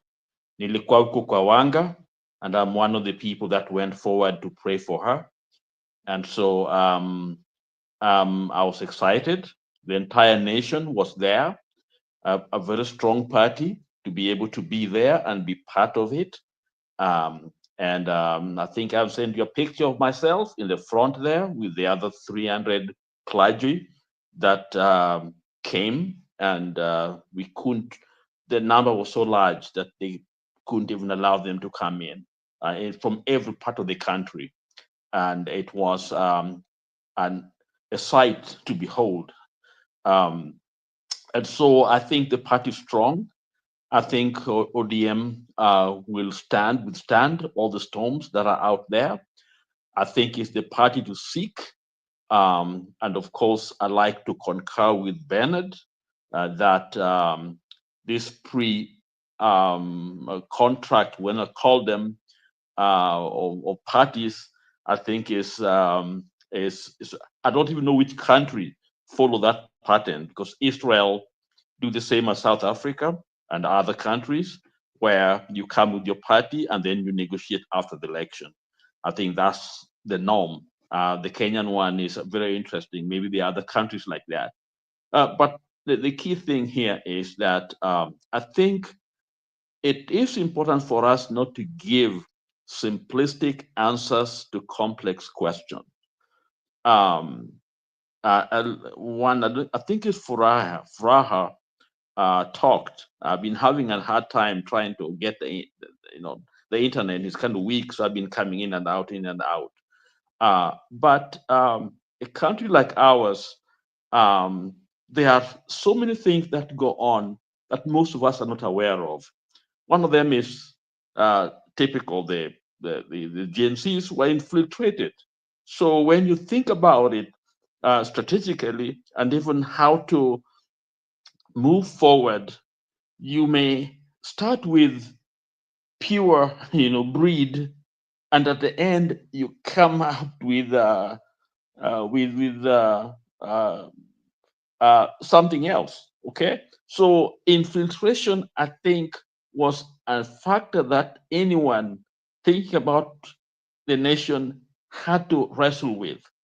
Our young people, Gen Z, were innocent. They wanted a country for themselves, a better country. They came out of the purity of heart, but that did not stop what Makuri and others said. Money going around and confusing everybody.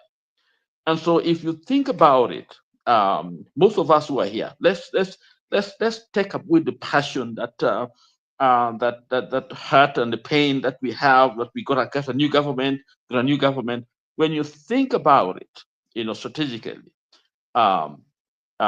it is always a challenge on finding better ways, better methods to complete a revolution.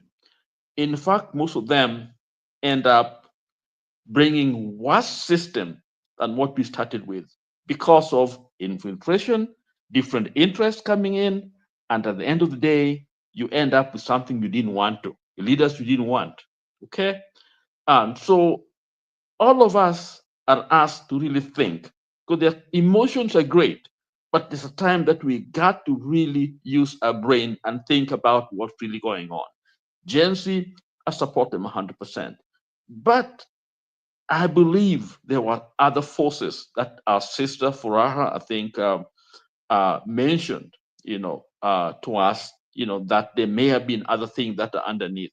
So when people like Baba and others are making certain decisions, I don't think Baba is such a dumb person to throw away all his life legacy to join Ruto, for the purpose of enjoying Ruto and throwing everything else. Either you are a sick man to do that. So for us to come here, even after we have time to reflect on what may have gone on, and crucifying Baba every day, I think is disingenuous.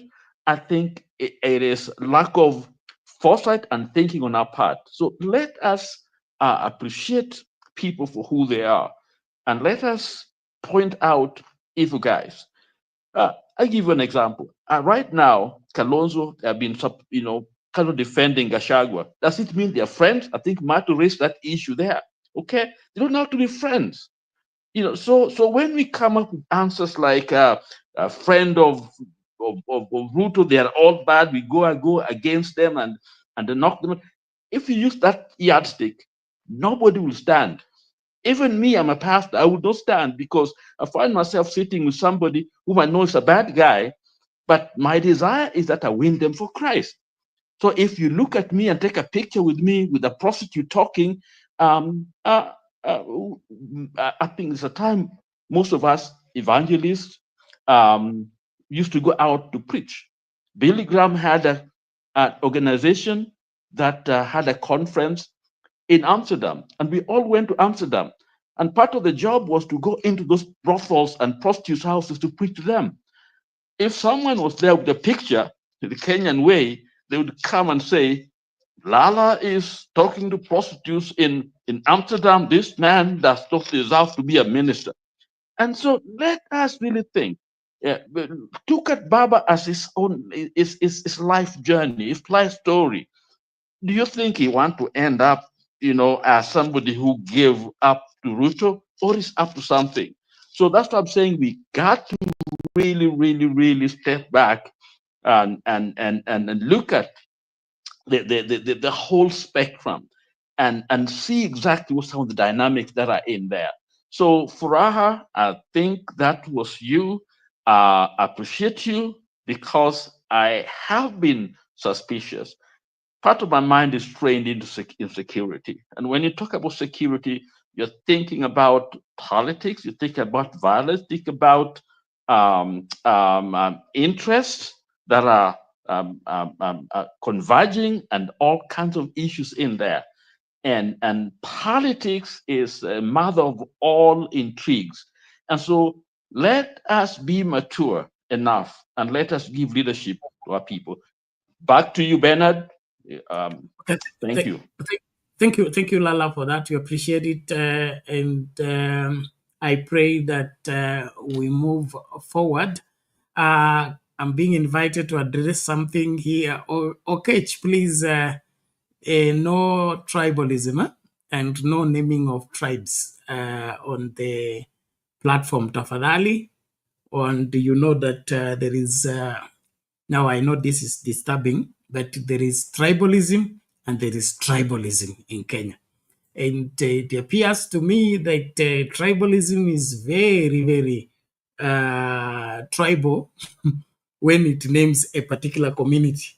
Okay, but when other communities are mentioned and maligned, that's not tribalism. Now, that's a discussion we're going to have here with Jagindube to elewana vizuri. This animal called tribalism in this country, where does it emerge? Where is it fed? And where is it sponsored? And why? Ukimaliza hiyo show, I think we'll have many friends as enemies. All the same, naomba hivi tumakinike, tutekeleze wajibu wetu kama Wakenya wazalendo, tuache, don't be simplistic when it comes to national issues. I think this so-called broad-based government, it is a transitional government. Kitu ya kushikilia ili mambo yote yasiharibike. That's how I see it. And then wale watu wa kuzuia watu ODM wasipate cabinet slot. The only way ya kuzuia hiyo ni kuandika paper. Mwende kwa Ruto. Sanction him. Usiappoint watu ODM kwa cabinet. Kwa sababu ni kinyume ya katiba. Kwa sababu ODM haipaswi kuwa karibu na serikali. If that is what you think is right. Lakini histori ya kuchekelea watu ODM kwa sababu wamepewa slot ya serikali na inawauma, mwachane nayo.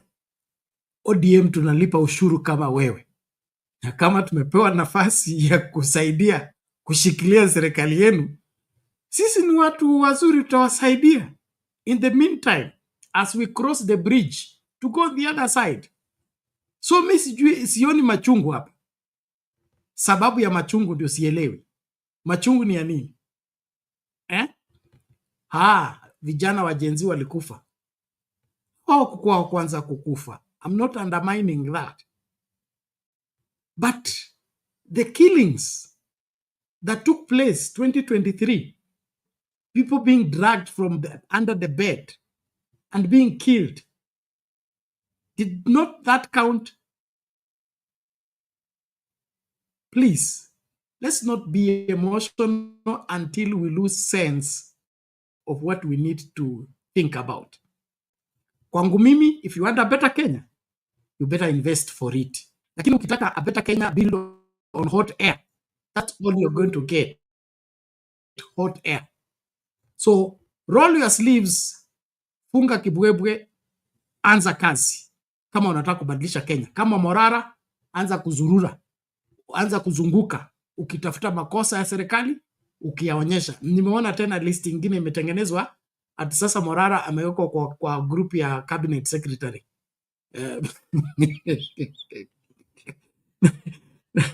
Hata okay. That's a good one, eh? But to me, I don't have a problem. If it's made the cabinet secretary of projects uncompleted or projects to be completed, and is going to help complete projects. What's wrong with that?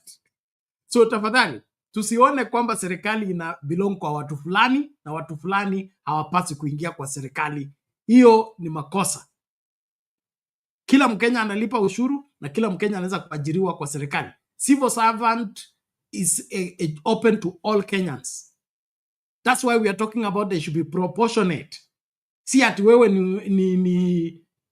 nilikuwa karibu kusema hiyo kabila. Okay? Si ati wewe ni Mluya umewekwa Ministry of Information na kila mtu kwa hiyo department ni Mluya. Mpaka mnakunywa chai kwa Kiluya, mnafanya meeting kwa Kiluya. Hiyo sio Kenya. Tunataka tukikuja kwa Ministry of Information, tunakuta Turukana pale, tunakuta Rendile pale, tunakuta Mluya pale, ndio tukue na Kenya kwa kila ofisi. Lakini hii mnataka serikali ikuwe kwa mtu mmoja. Ikuwe kama ni ya mlima, watu wa mlima peke yake, kusikuwe na mtu mwingine kutoka sehemu nyingine. That is not the Kenya we are fighting for. And that Kenya is not worth fighting for. Kenya for all Kenyans at all cost. That's what is needed. Lakini mnashinikiza atu watu fulani wafungiwe. Hiyo ndio makosa tumefanya. We go to the ballot, badala tuchague kiongozi, tuna vote against this, vote against this, vote against. We have received power against, not power for anything. Tuache hiyo. So naomba tunapotamatisha Furaha, dakika zako 2, 3, 2 ni nzuri. Okay? Furaha 2, Jakindu Bey 2, Mkora 2, Mama 2, Innocent 2, alafu Lala atakuwa wa mwisho kama atakuwa bado ameshikiliwa hapo na internet. Thank you. Yangu Penat, patia Reverend Lala. Mimi nitasikiza tu. Okay, sawa mami, thank you. Harun tafadhali. If you want to leave, you just leave, okay? Watch a story, there is no need of being a subscriber here. Kuna mtu amelazimishwa kuwa subscriber hapa? Na mwache hii nini? I'm not liking the way you are behaving. Tuache utoto. Let's be grown-ups. Okay. Msinisukume nianze kufanya hiyo kitu tena. Furaha, take it. Thank you. I think, sometimes we get tried, especially if we are superficial. And when things become very tough, then the people who are spineless, the people who don't have backbone, they begin to falter. And, and you throw it you project it on the other person, the person who's trying to find solutions. You project it on that other person. You are the one who's struggling with the reality of things, and yet you want to project it to the other person.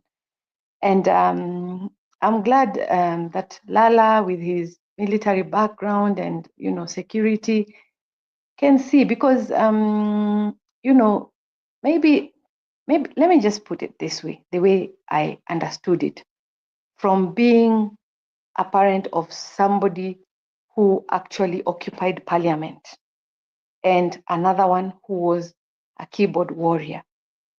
The third one was the Gen Z. He didn't go to the street, or he was just looking out for the sister and the brother-in-law, who happens to be my son-in-law. That infiltration, the Gen Z movement was keen on Ruto must go. Okay, it started as the finance bill, and then they said Ruto must go. But then when they said Ruto must go, people were like, okay, if Ruto must go, then there should be a leader to take over, or the military comes in. And in the absence of that, if number one is ousted, number two takes over. And number two was looking out for this possibility. And the cabinet reshuffle happened, and then it was also twisted. But what we are missing, look at the 23 reshuffles that happened in the military. Ask yourself, why did that also happen at that time? So, the other thing that we are also missing is last year when we were going out, who was coming out? Jacaranda, Mathare, Kibra, in the Gen Z movement, who was coming out? The middle class that you normally talk about, who was being silent, it was the Gen Z from all walks of life. There were children there of prominent people playing some role here and there. Some of them were giving information to the others and they are very fast. They keyboard. This is where you'll get the water. This is where the supplies are. So if we are being genuine and we are really out for this country, I remember Sifuna when these issues of people being nominated into to cabinet, and people were tasking him as the Secretary General, and he said one thing: if I need to sit with the devil on a table, I will sit and I will tell him my position and tell him you don't have a stake in my life because God has my back. But this thing of playing holier than thou and saying I will not sit with the enemy, if you have an opportunity, even the Bible says, if you're going to war and you see the enemy amejibeba, akona nguvu kukushinda, which stupid guy does not, which clever person does not retreat and say, yule akona jeshi kubwa and I am not capable? What do? Wacha tuongee mwanzo. I postpone maybe this fight until I am ready for him. Because what is this blindfold that we want to put on our faces and say, over 70, or I don't know the number, that were killed last year, and we don't want the person who's going out to retreat and say, wait a minute, if I go again and they go after another 100 children, what happens? I have to step back and watch. That's what has happened this time, and we have to appreciate that. If we really are people who, those kids are not going, mine are not going on the street again until they are sure about, they will try and find strategies, but they will not go out there.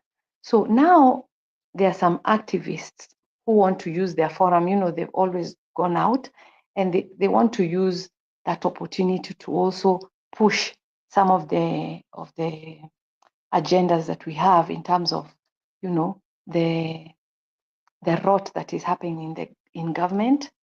And that is good because they have a platform and they know each other in their circles as activists.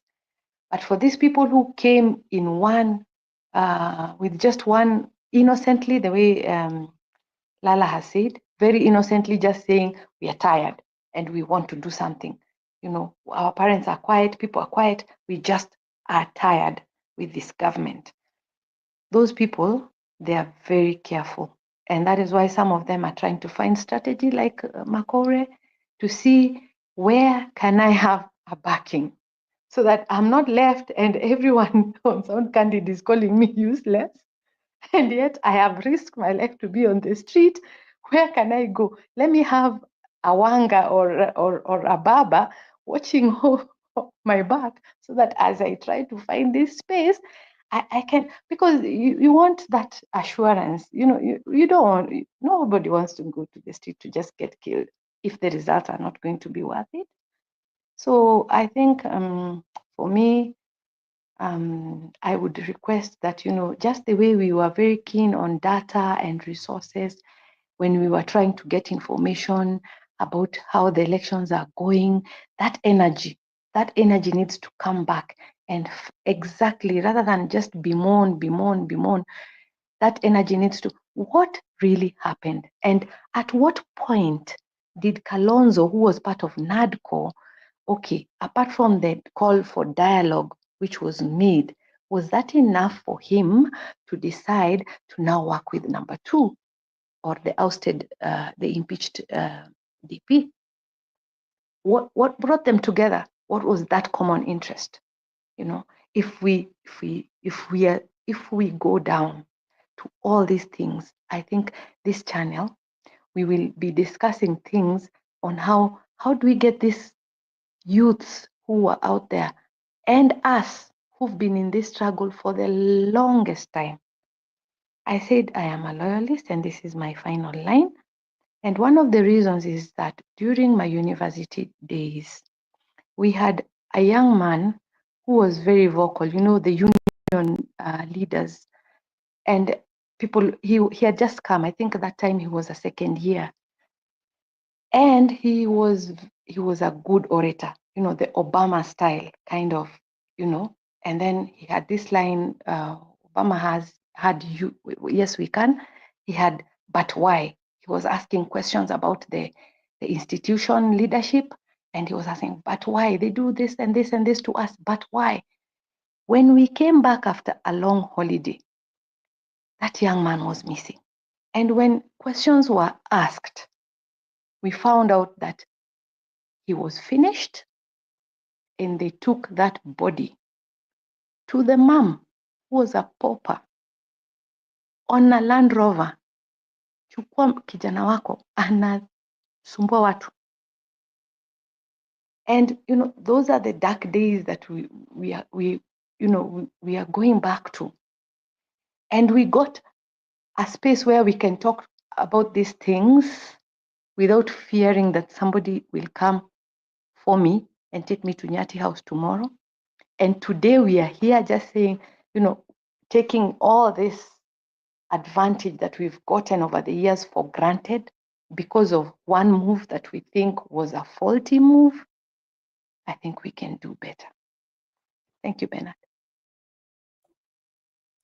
Okay, thank you, Fra. That's a good one. And it's important that we think deeper than we are. Okech and Harun, your exchange is not helping. Achaneni nayo or I'll ban both of you. Tafadhali. Achaneni your story ya Kikuyu na Wagi na nini. And then, of course, let's Harun, don't arrange this channel. Huh? I don't know why you are here and why you are indifferent about what is going on. Okipril, wewe ni member wa NAK Kenya. You can please showcase what NAK Kenya is doing in helping the abducted people, or NAK Kenya's policies to stop ODM from being appointed in the cabinet. We also need that clarified. But mimi ni mwana ODM. Okay, sijahama. Na ukitaka policies za ODM na vile ODM inapanga mikakati ya kuchukua serikali, hiyo nitakupa. Lakini kuja hapa kutumia 90% of your time to decampaign ODM, which you know nothing about, I can say that, except the gossip you have collected on X and other places. Tafadhali, uza sera ya chama yako. I think that's better than we kuja hapa kudiscuss ODM imefanya hii, ODM imefanya hivi, ODM imechafua. Wewe sio mshirika wa ODM, sisi ndio washirika wa ODM. Kama ODM imekukosea, andika barua ukitumia headline nini ya NAK Kenya, tutarespond. Lakini kuja hapa ODM has messed, ODM has messed us, has messed you how? You are in NAK Kenya. ODM was doing their thing. How did it mess you? So drop your story in. Now, and if you people think that you can decampaign ODM or you are saying it's a village party, hey, I'm from Navaholo. Nionyesha ofisi ya NAK Kenya Navaholo. Nipeleke huko kesho. I'll be traveling there. Msitusumbue. Chama kubwa ni moja tu, ni ODM, na imebeba watu wengi. Wewe peke yako ndio uko nje. Nyao. Bye. Jakindube. Please, dakika zako mbili tafadhali, msiniweke hapa saa 10 na nikuta kwa hii kiti. Saa 10 asubuhi. Asante sana Bernard. Asante. Na nataka kusema kwamba hiyo lazima sisi wote kama Wakenya tuwe watu ambao wana nidhamu. Nidhamu ni kwamba tuangalie sifa za mtu, hata kama tunataka kumchagua, tuangalie sifa. Sasa mimi nataka kuwaonyesha, angalieni huyu ambaye alikuwa ile picha ambayo yule mtu umemweka pale akizungumza. Angalia huyo tunataka kuchagua kwamba kiongozi wa Kenya. Huyo kiongozi wa Kenya vile anavyozungumza, na huyo ndio wanataka mmoja wao anataka kusimama. Nilimsikia siku nyingine anataka kusimama kama sijui either MP ama nani. Sasa angalia vile mafikara ni kwa maoni yangu ni duni. Kitu nyingine watu kila siku nawaambia, hii constitution wengi sana wanaisoma na hata yale mambo ambayo ni rahisi ya kuona tu hata kama hujasoma. President na makamo wake hawana constituency. Constituency yao ni Kenya. Kwa hiyo huwezi kwenda kuzungumzia mambo ya sehemu moja au mambo ya sehemu ile umetoka. Inatakiwa upiganie sehemu fulani ambayo iko chini. Kama wewe ni makamo, president azungumzii watu sehemu ile anatoka, kwa sababu ukishachaguliwa president wewe ni baba wa watu wote katika nchi nzima. So huwezi kwenda kusema mimi mahali nimetoka na wapenda hao watu hiyo ni kwamba hujui kwa nini wewe ni makamo wa rais. So lakini unaona anafanya makosa, lakini sasa ukiangalia sehemu ile anatoka wanamsupport, hawamkosoi, wanamwambia para bwana wewe ulifanya vibaya. Ndio mtu mwingine akichaguliwa ajue kwamba kufanya vitu huyu mwingine alifanya ni mbaya. So hii ni jambo ambalo sisi wa Kenya, mimi nasema siku zote tujaribu kujikosoa.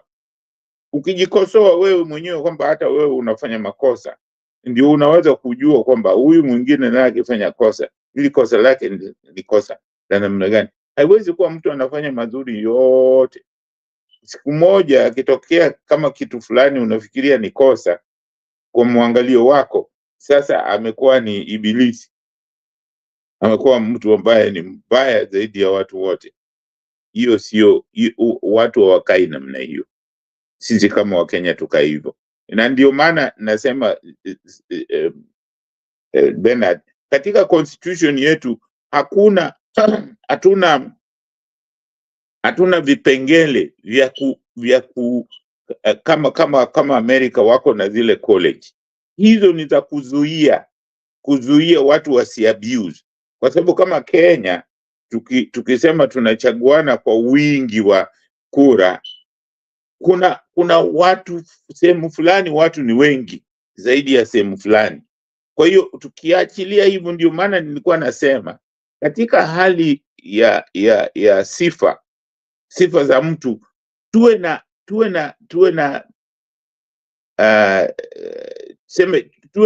na watu fulani ambao ni tumewachagua kutoka kwa kila sehemu ya Kenya, ama mimi naweza kusema kutoka katika kabila zote za Kenya. Tunachukua mtu mmoja, wanakuwa watu 44.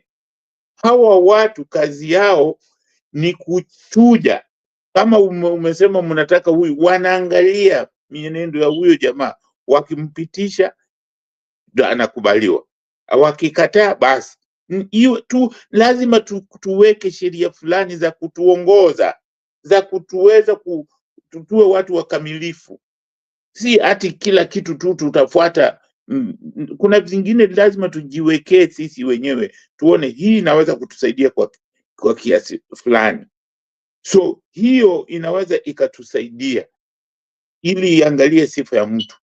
So tukiacha tu hivyo kiholela hivi, mwisho tutakuwa tunazozana tu kila siku.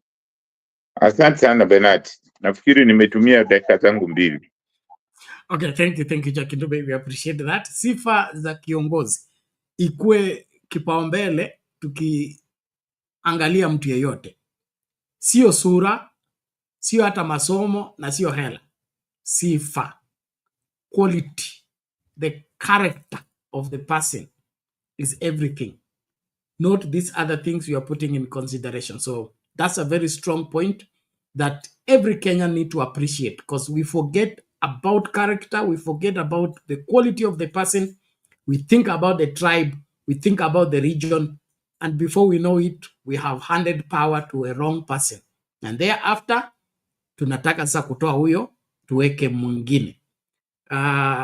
Kuna vile huwa tulikuwa tunasema during Uhuru Kenyatta's handshake, kasema walituibia urais na sisi tukaiba rais, tunawasaidia mpaka wamalize safari. Probably wizi pia imefanyika tena. Mkora, malizia.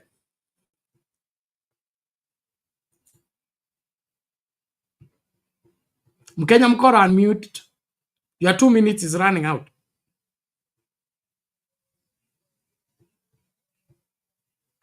Okay, it appears it's not there. Innocent, quickly please.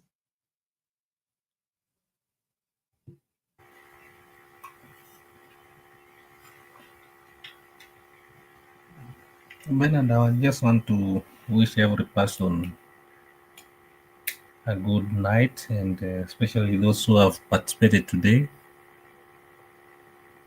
Yeah, let's just be vigilant to whatever we do, and just echo what Furaha has said. I don't believe I'll add anything more, but what she said is what I can echo it back, that some of us, not me, I mean, but our leaders have showcased some what we call eldership, ama wameonyesha ule Ukenya, in that they wameona instead of just doing the same thing all the time and getting the same result, it's better you do something else in a different way and see whether you can achieve a different result. And maybe that's what some of these leaders have done, like Wakida Raila. And if they were able to achieve a different result, especially we argued and we were saying mbona ametuacha hivi, ametupeleka street na tumepigana na sasa anataka kwenda AU. So why were we going to the streets? Maybe he has decided to do something differently. Maybe ametufunza Wakenya tumegrow, sasa wacha tujipiganie peke yetu. Maybe he has taught us, so we'll do it. We'll try to do it now. Thank you, Bernard, and good night. Okay, thank you, Innocent. We appreciate that. Now, before Lala comes in to close for us, I want to remind us, lazima tulipe bills, ndio hii show ikuje kila siku. Ama mnataka ikuwe seasonal, basi tutafanya seasonal. Please, if you have not sent your contribution, send it urgently, please. It is important to realize that every time we come on air, we are incurring a bill, and that bill has to be paid. So thank you for those who are supporting us. Please, let's not relent in doing what we must do. Secondly, nani anasema nimuite Wangira. Wangira haitwangi, kila mtu anaingia kwa show akichagua kuja, lakini ni kama leo nimetumiwa clip ingine, sio clip, caption fulani, amejoin channel ingine huko, aliacha message kwa WhatsApp group kwamba anachukua break, but he has not gone for a break, he has joined another channel ingine huko. Sitaki kusema jina, hawajanilipa kwa hivyo siwezi wa promote. Lakini kama lazima usikilize Wangira, basi utamtafuta kwa ile channel ingine. Alikuwa huko akisema yeye ndio alikundua kwamba Raila Odinga ni ghost worker, so apewe nafasi adhibitishie huko vile alikundua kwamba Raila is the chief ghost worker. So hapa tulikata. So na hivyo tu, that is all I can say on the same. So tafadhali wale ambao mnatuma michango yenu, tutume michango yetu ili tukue na show kila siku. I'm needed in the village, but nitaacha mikakati so that the show will go on even when I am not there. But I pray everything will be fine. So tafadhali, I need to leave nikijua kuna token ya kutosha na vijana watakuwa na show bila kusumbuliwa. So let me see your M-Pesa ikinisalimia wakati tunafunga show. Reverend Lala. Asante Bernard. In closing, first of all, Mama Selena, Innocent, and Bernard, and all of you in the background, I just want to close with this word. Let me look at matters from a global or continental perspective. Baba has decided to go for the AU seat. And I think it's for all of us as Africans to think, expand our mind a little bit. And I'll say this, I'm exposed to a little bit about military. You see, the submarine, for a long time, they could stay under the water and come up to get air and go back after a short period of time. But now we can have a submarine under the ocean for 30 years without coming up. And the reason is simple. The reason is uranium, which is out of Africa, majority of it. The second mineral is cobalt, which we know that Congo produces 74% of the world cobalt. And the third one is lithium, which is Zimbabwe, the main producer of lithium. So we have those lithium batteries. Those lithium batteries, or the negative, of course, the cobalt. So lithium and cobalt are needed, then uranium. So with that, the world is able to do the things, the technology that we have in our time has a lot to do with what Africa produces. And so when you think about it, when people are corrupt, first of all, we don't know how and when and where to invest our energies. We don't do things that we should do. So somebody will come and get what God has given to us to better their lives. I mentioned to you some days back that about a month ago, I was in Vegas. And in Vegas, at the Caesar Palace Hotel, one room, the high, if you work a lot of money, is $100,000 a month, which translates into at least more than 10 million Kenya shillings for one night in a hotel. That tells you the potential that is available to us, our people that are dying in poverty, that are kept by this corrupt system.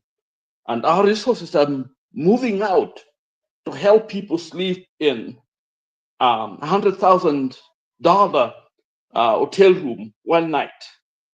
And so Baba has decided to use his skills, his wisdom, to help us see beyond our noses and able to look at what can be possible if we choose the right path. And I think is learned from men such as Mandela, who was able to work with de Klerk. De Klerk was most of us Africans, especially the radical, the young generation, did not want the idea of working together with de Klerk. But he was looking ahead. What would South Africa be in 100 years from now? Are we going to destroy what we already have in place? Because there's somebody who is always interested in making sure that we stay fighting with each other. As I think Dr. Rikana says that at night, if you look through the satellite, you'll see planes getting out of Congo with resources, whether from China, US, Europe, and those resources, they need them to give them the wealth. Yet we destroy it here. So Baba, in his wisdom, has decided to say to all of us that let us come together, fight corruption, but look at the bigger picture. Okay, let us see where we can go as a people, and let us do what we can to get there. I listened to his Addis Ababa address. It was beautiful. It was as someone who sees far, somebody whom we should learn from. But when I hear him demonized here by people, and then I begin to question what type of, first of all, the very fact that it's an elder. And secondly, the fact that the issues are so complex that you really don't understand. And third, we know his history, how he has been able to conduct himself. I think it would be better to step back, disagree. Disagreeing is we got to disagree. I'm a therapist, I'm a counselor, I work with people. And when you see a couple that agree on everything, that means there's only one brain working. There's supposed to be two brains here. And so all our brains should be working. And so I don't know where we went to the point where we don't think. We just want Baba to think for us. Baba is calling us to think all together. Look at the bigger picture, where we are going as a people. And if we can do that, then some of these problems we can solve them because the price is greater beyond this obstacle that we have in here. Look at our nation. I'm in Kenya now. Why am I in Kenya now?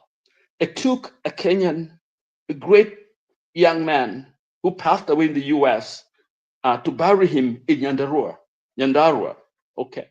He doesn't come from my tribe, but I've lived with him. He's a great guy. Okay.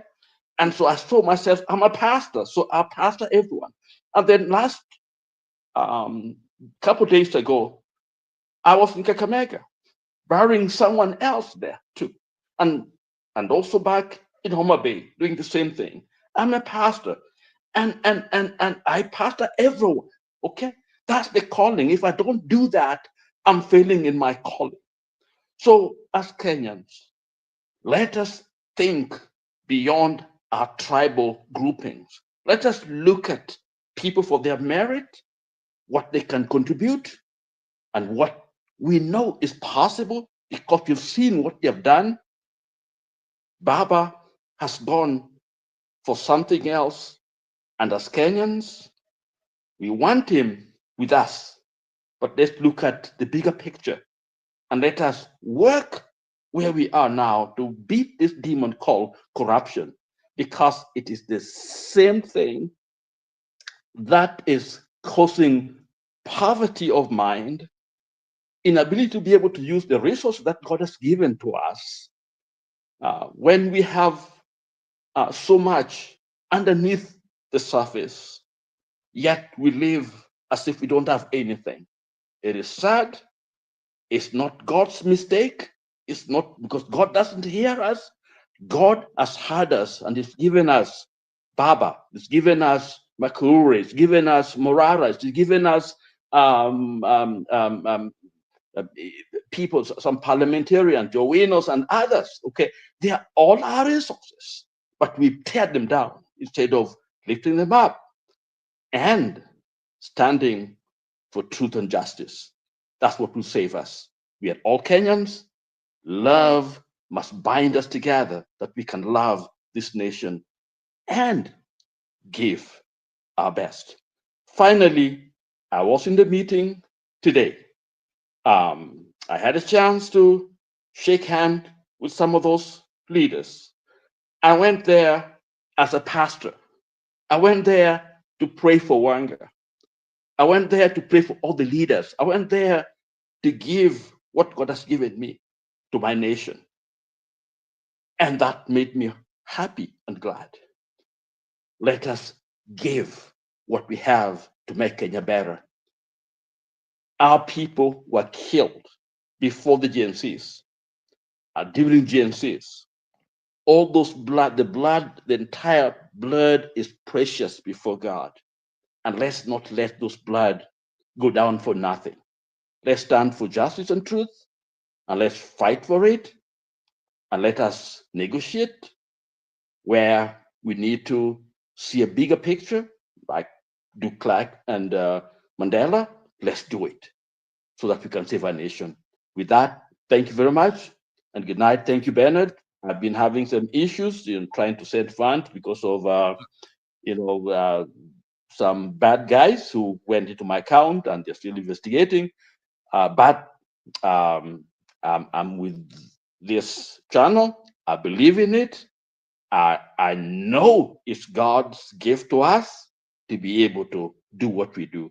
Thank you, Mama Selena, for giving me the chance, also your time. Thank you for Jakindu Bay. I was in your place if you're Jakindu Bay, and it's good to be here. Thank you, Bernard, and all who were in the back, and Mato, and thank you.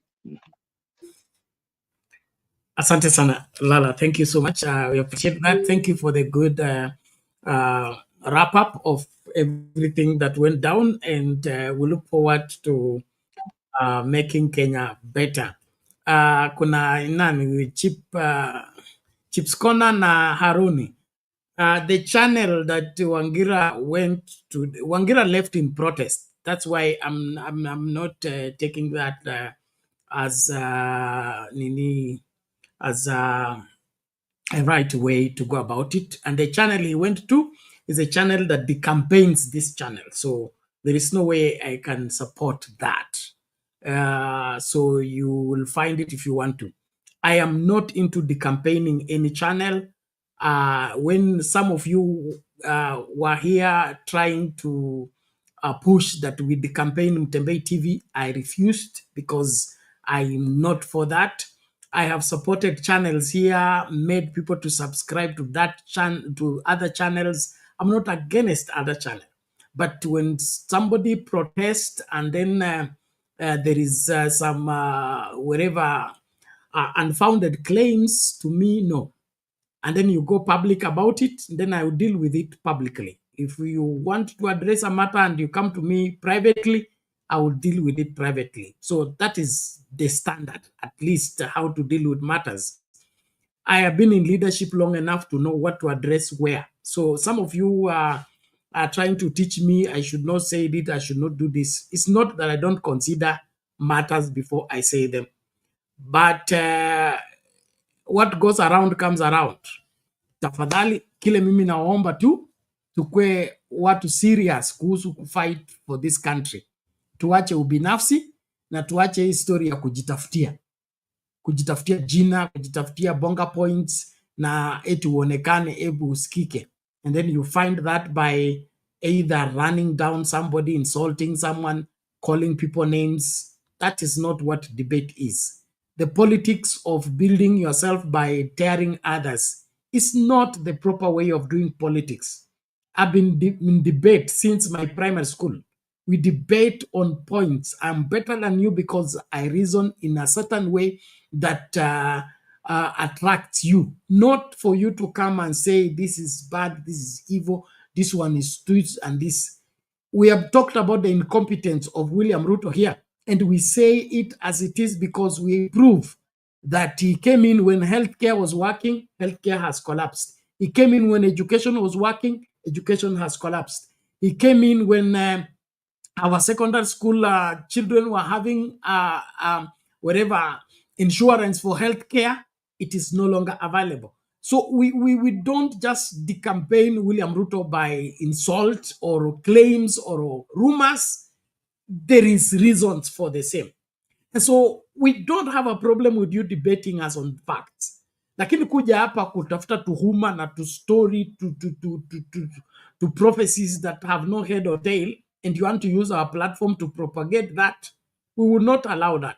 And I don't mind, even if we go down to 10 people, we'll still be here standing for what is valid. A better Kenya, Kenya for all Kenyans. Wale wanataka gossip, they can join the gossip channels. Those that want rumors and stories, they can join rumors and stories channels. Hapa tunataka Wakenya wakisikiliza, wanapata kitu cha kutumia kufanya uamuzi ambao ni bora wakienda kwa ballot. Kumbuka, Kenya gets the leaders through voting. So the more informed you are as a voter, the better armed you are in selecting the proper leaders that will make this country work. Otherwise, I want to thank everyone for being part of the show today and making it a success. Thank you, Reverend Lala. Thank you, Mama Selina. Thank you, Cora alikuwa hapa Kahepa. Thank you, Innocent. Thank you, each and everyone on the comment section. I salute every one of you for making this a success. The over 85 people viewing still. Thank you, thank you, thank you for your support. Or to Sound Candy Talk, please, let's keep it at Sound Candy Talk. The conversation does not end when we end the show. The conversation continues. And so we call upon you. Chukua your constituency, anza kuielimisha, ikakue ngangari, tunapoelekea uchaguzi, wachague viongozi ambao wanafaa. Wale ambao hawafai watimuliwe. Wale ambao wameharibu mali ya nchi watimuliwe, wakataliwe. Why? This country will only move forward when we have better leaders who are leading us in a better way for a better world. The only way to get a better world is to get better people. So make your input count by improving on everybody that runs into your life. God bless you. Let's meet in the next show. As I said, I'm needed in the village. I lost my uncle, the brother to my mom, and the burial is coming in the day after, tomorrow. We're already on Monday. And so I will dash to the village, attend the burial, and then get back. And so I will make arrangement for the show to continue. So tafadhali hakikisha kwamba kama unahitaji kututumia mchango wako, tuma tafadhali, ili I leave everything set so that nothing will happen while I am away. But I will only be away for 24 hours and then I'll be back. So hakikisha kwamba auendi mahali, tuko hapa mpaka Kenya ibadilike. God bless you. Thank you very much. See you when you see me.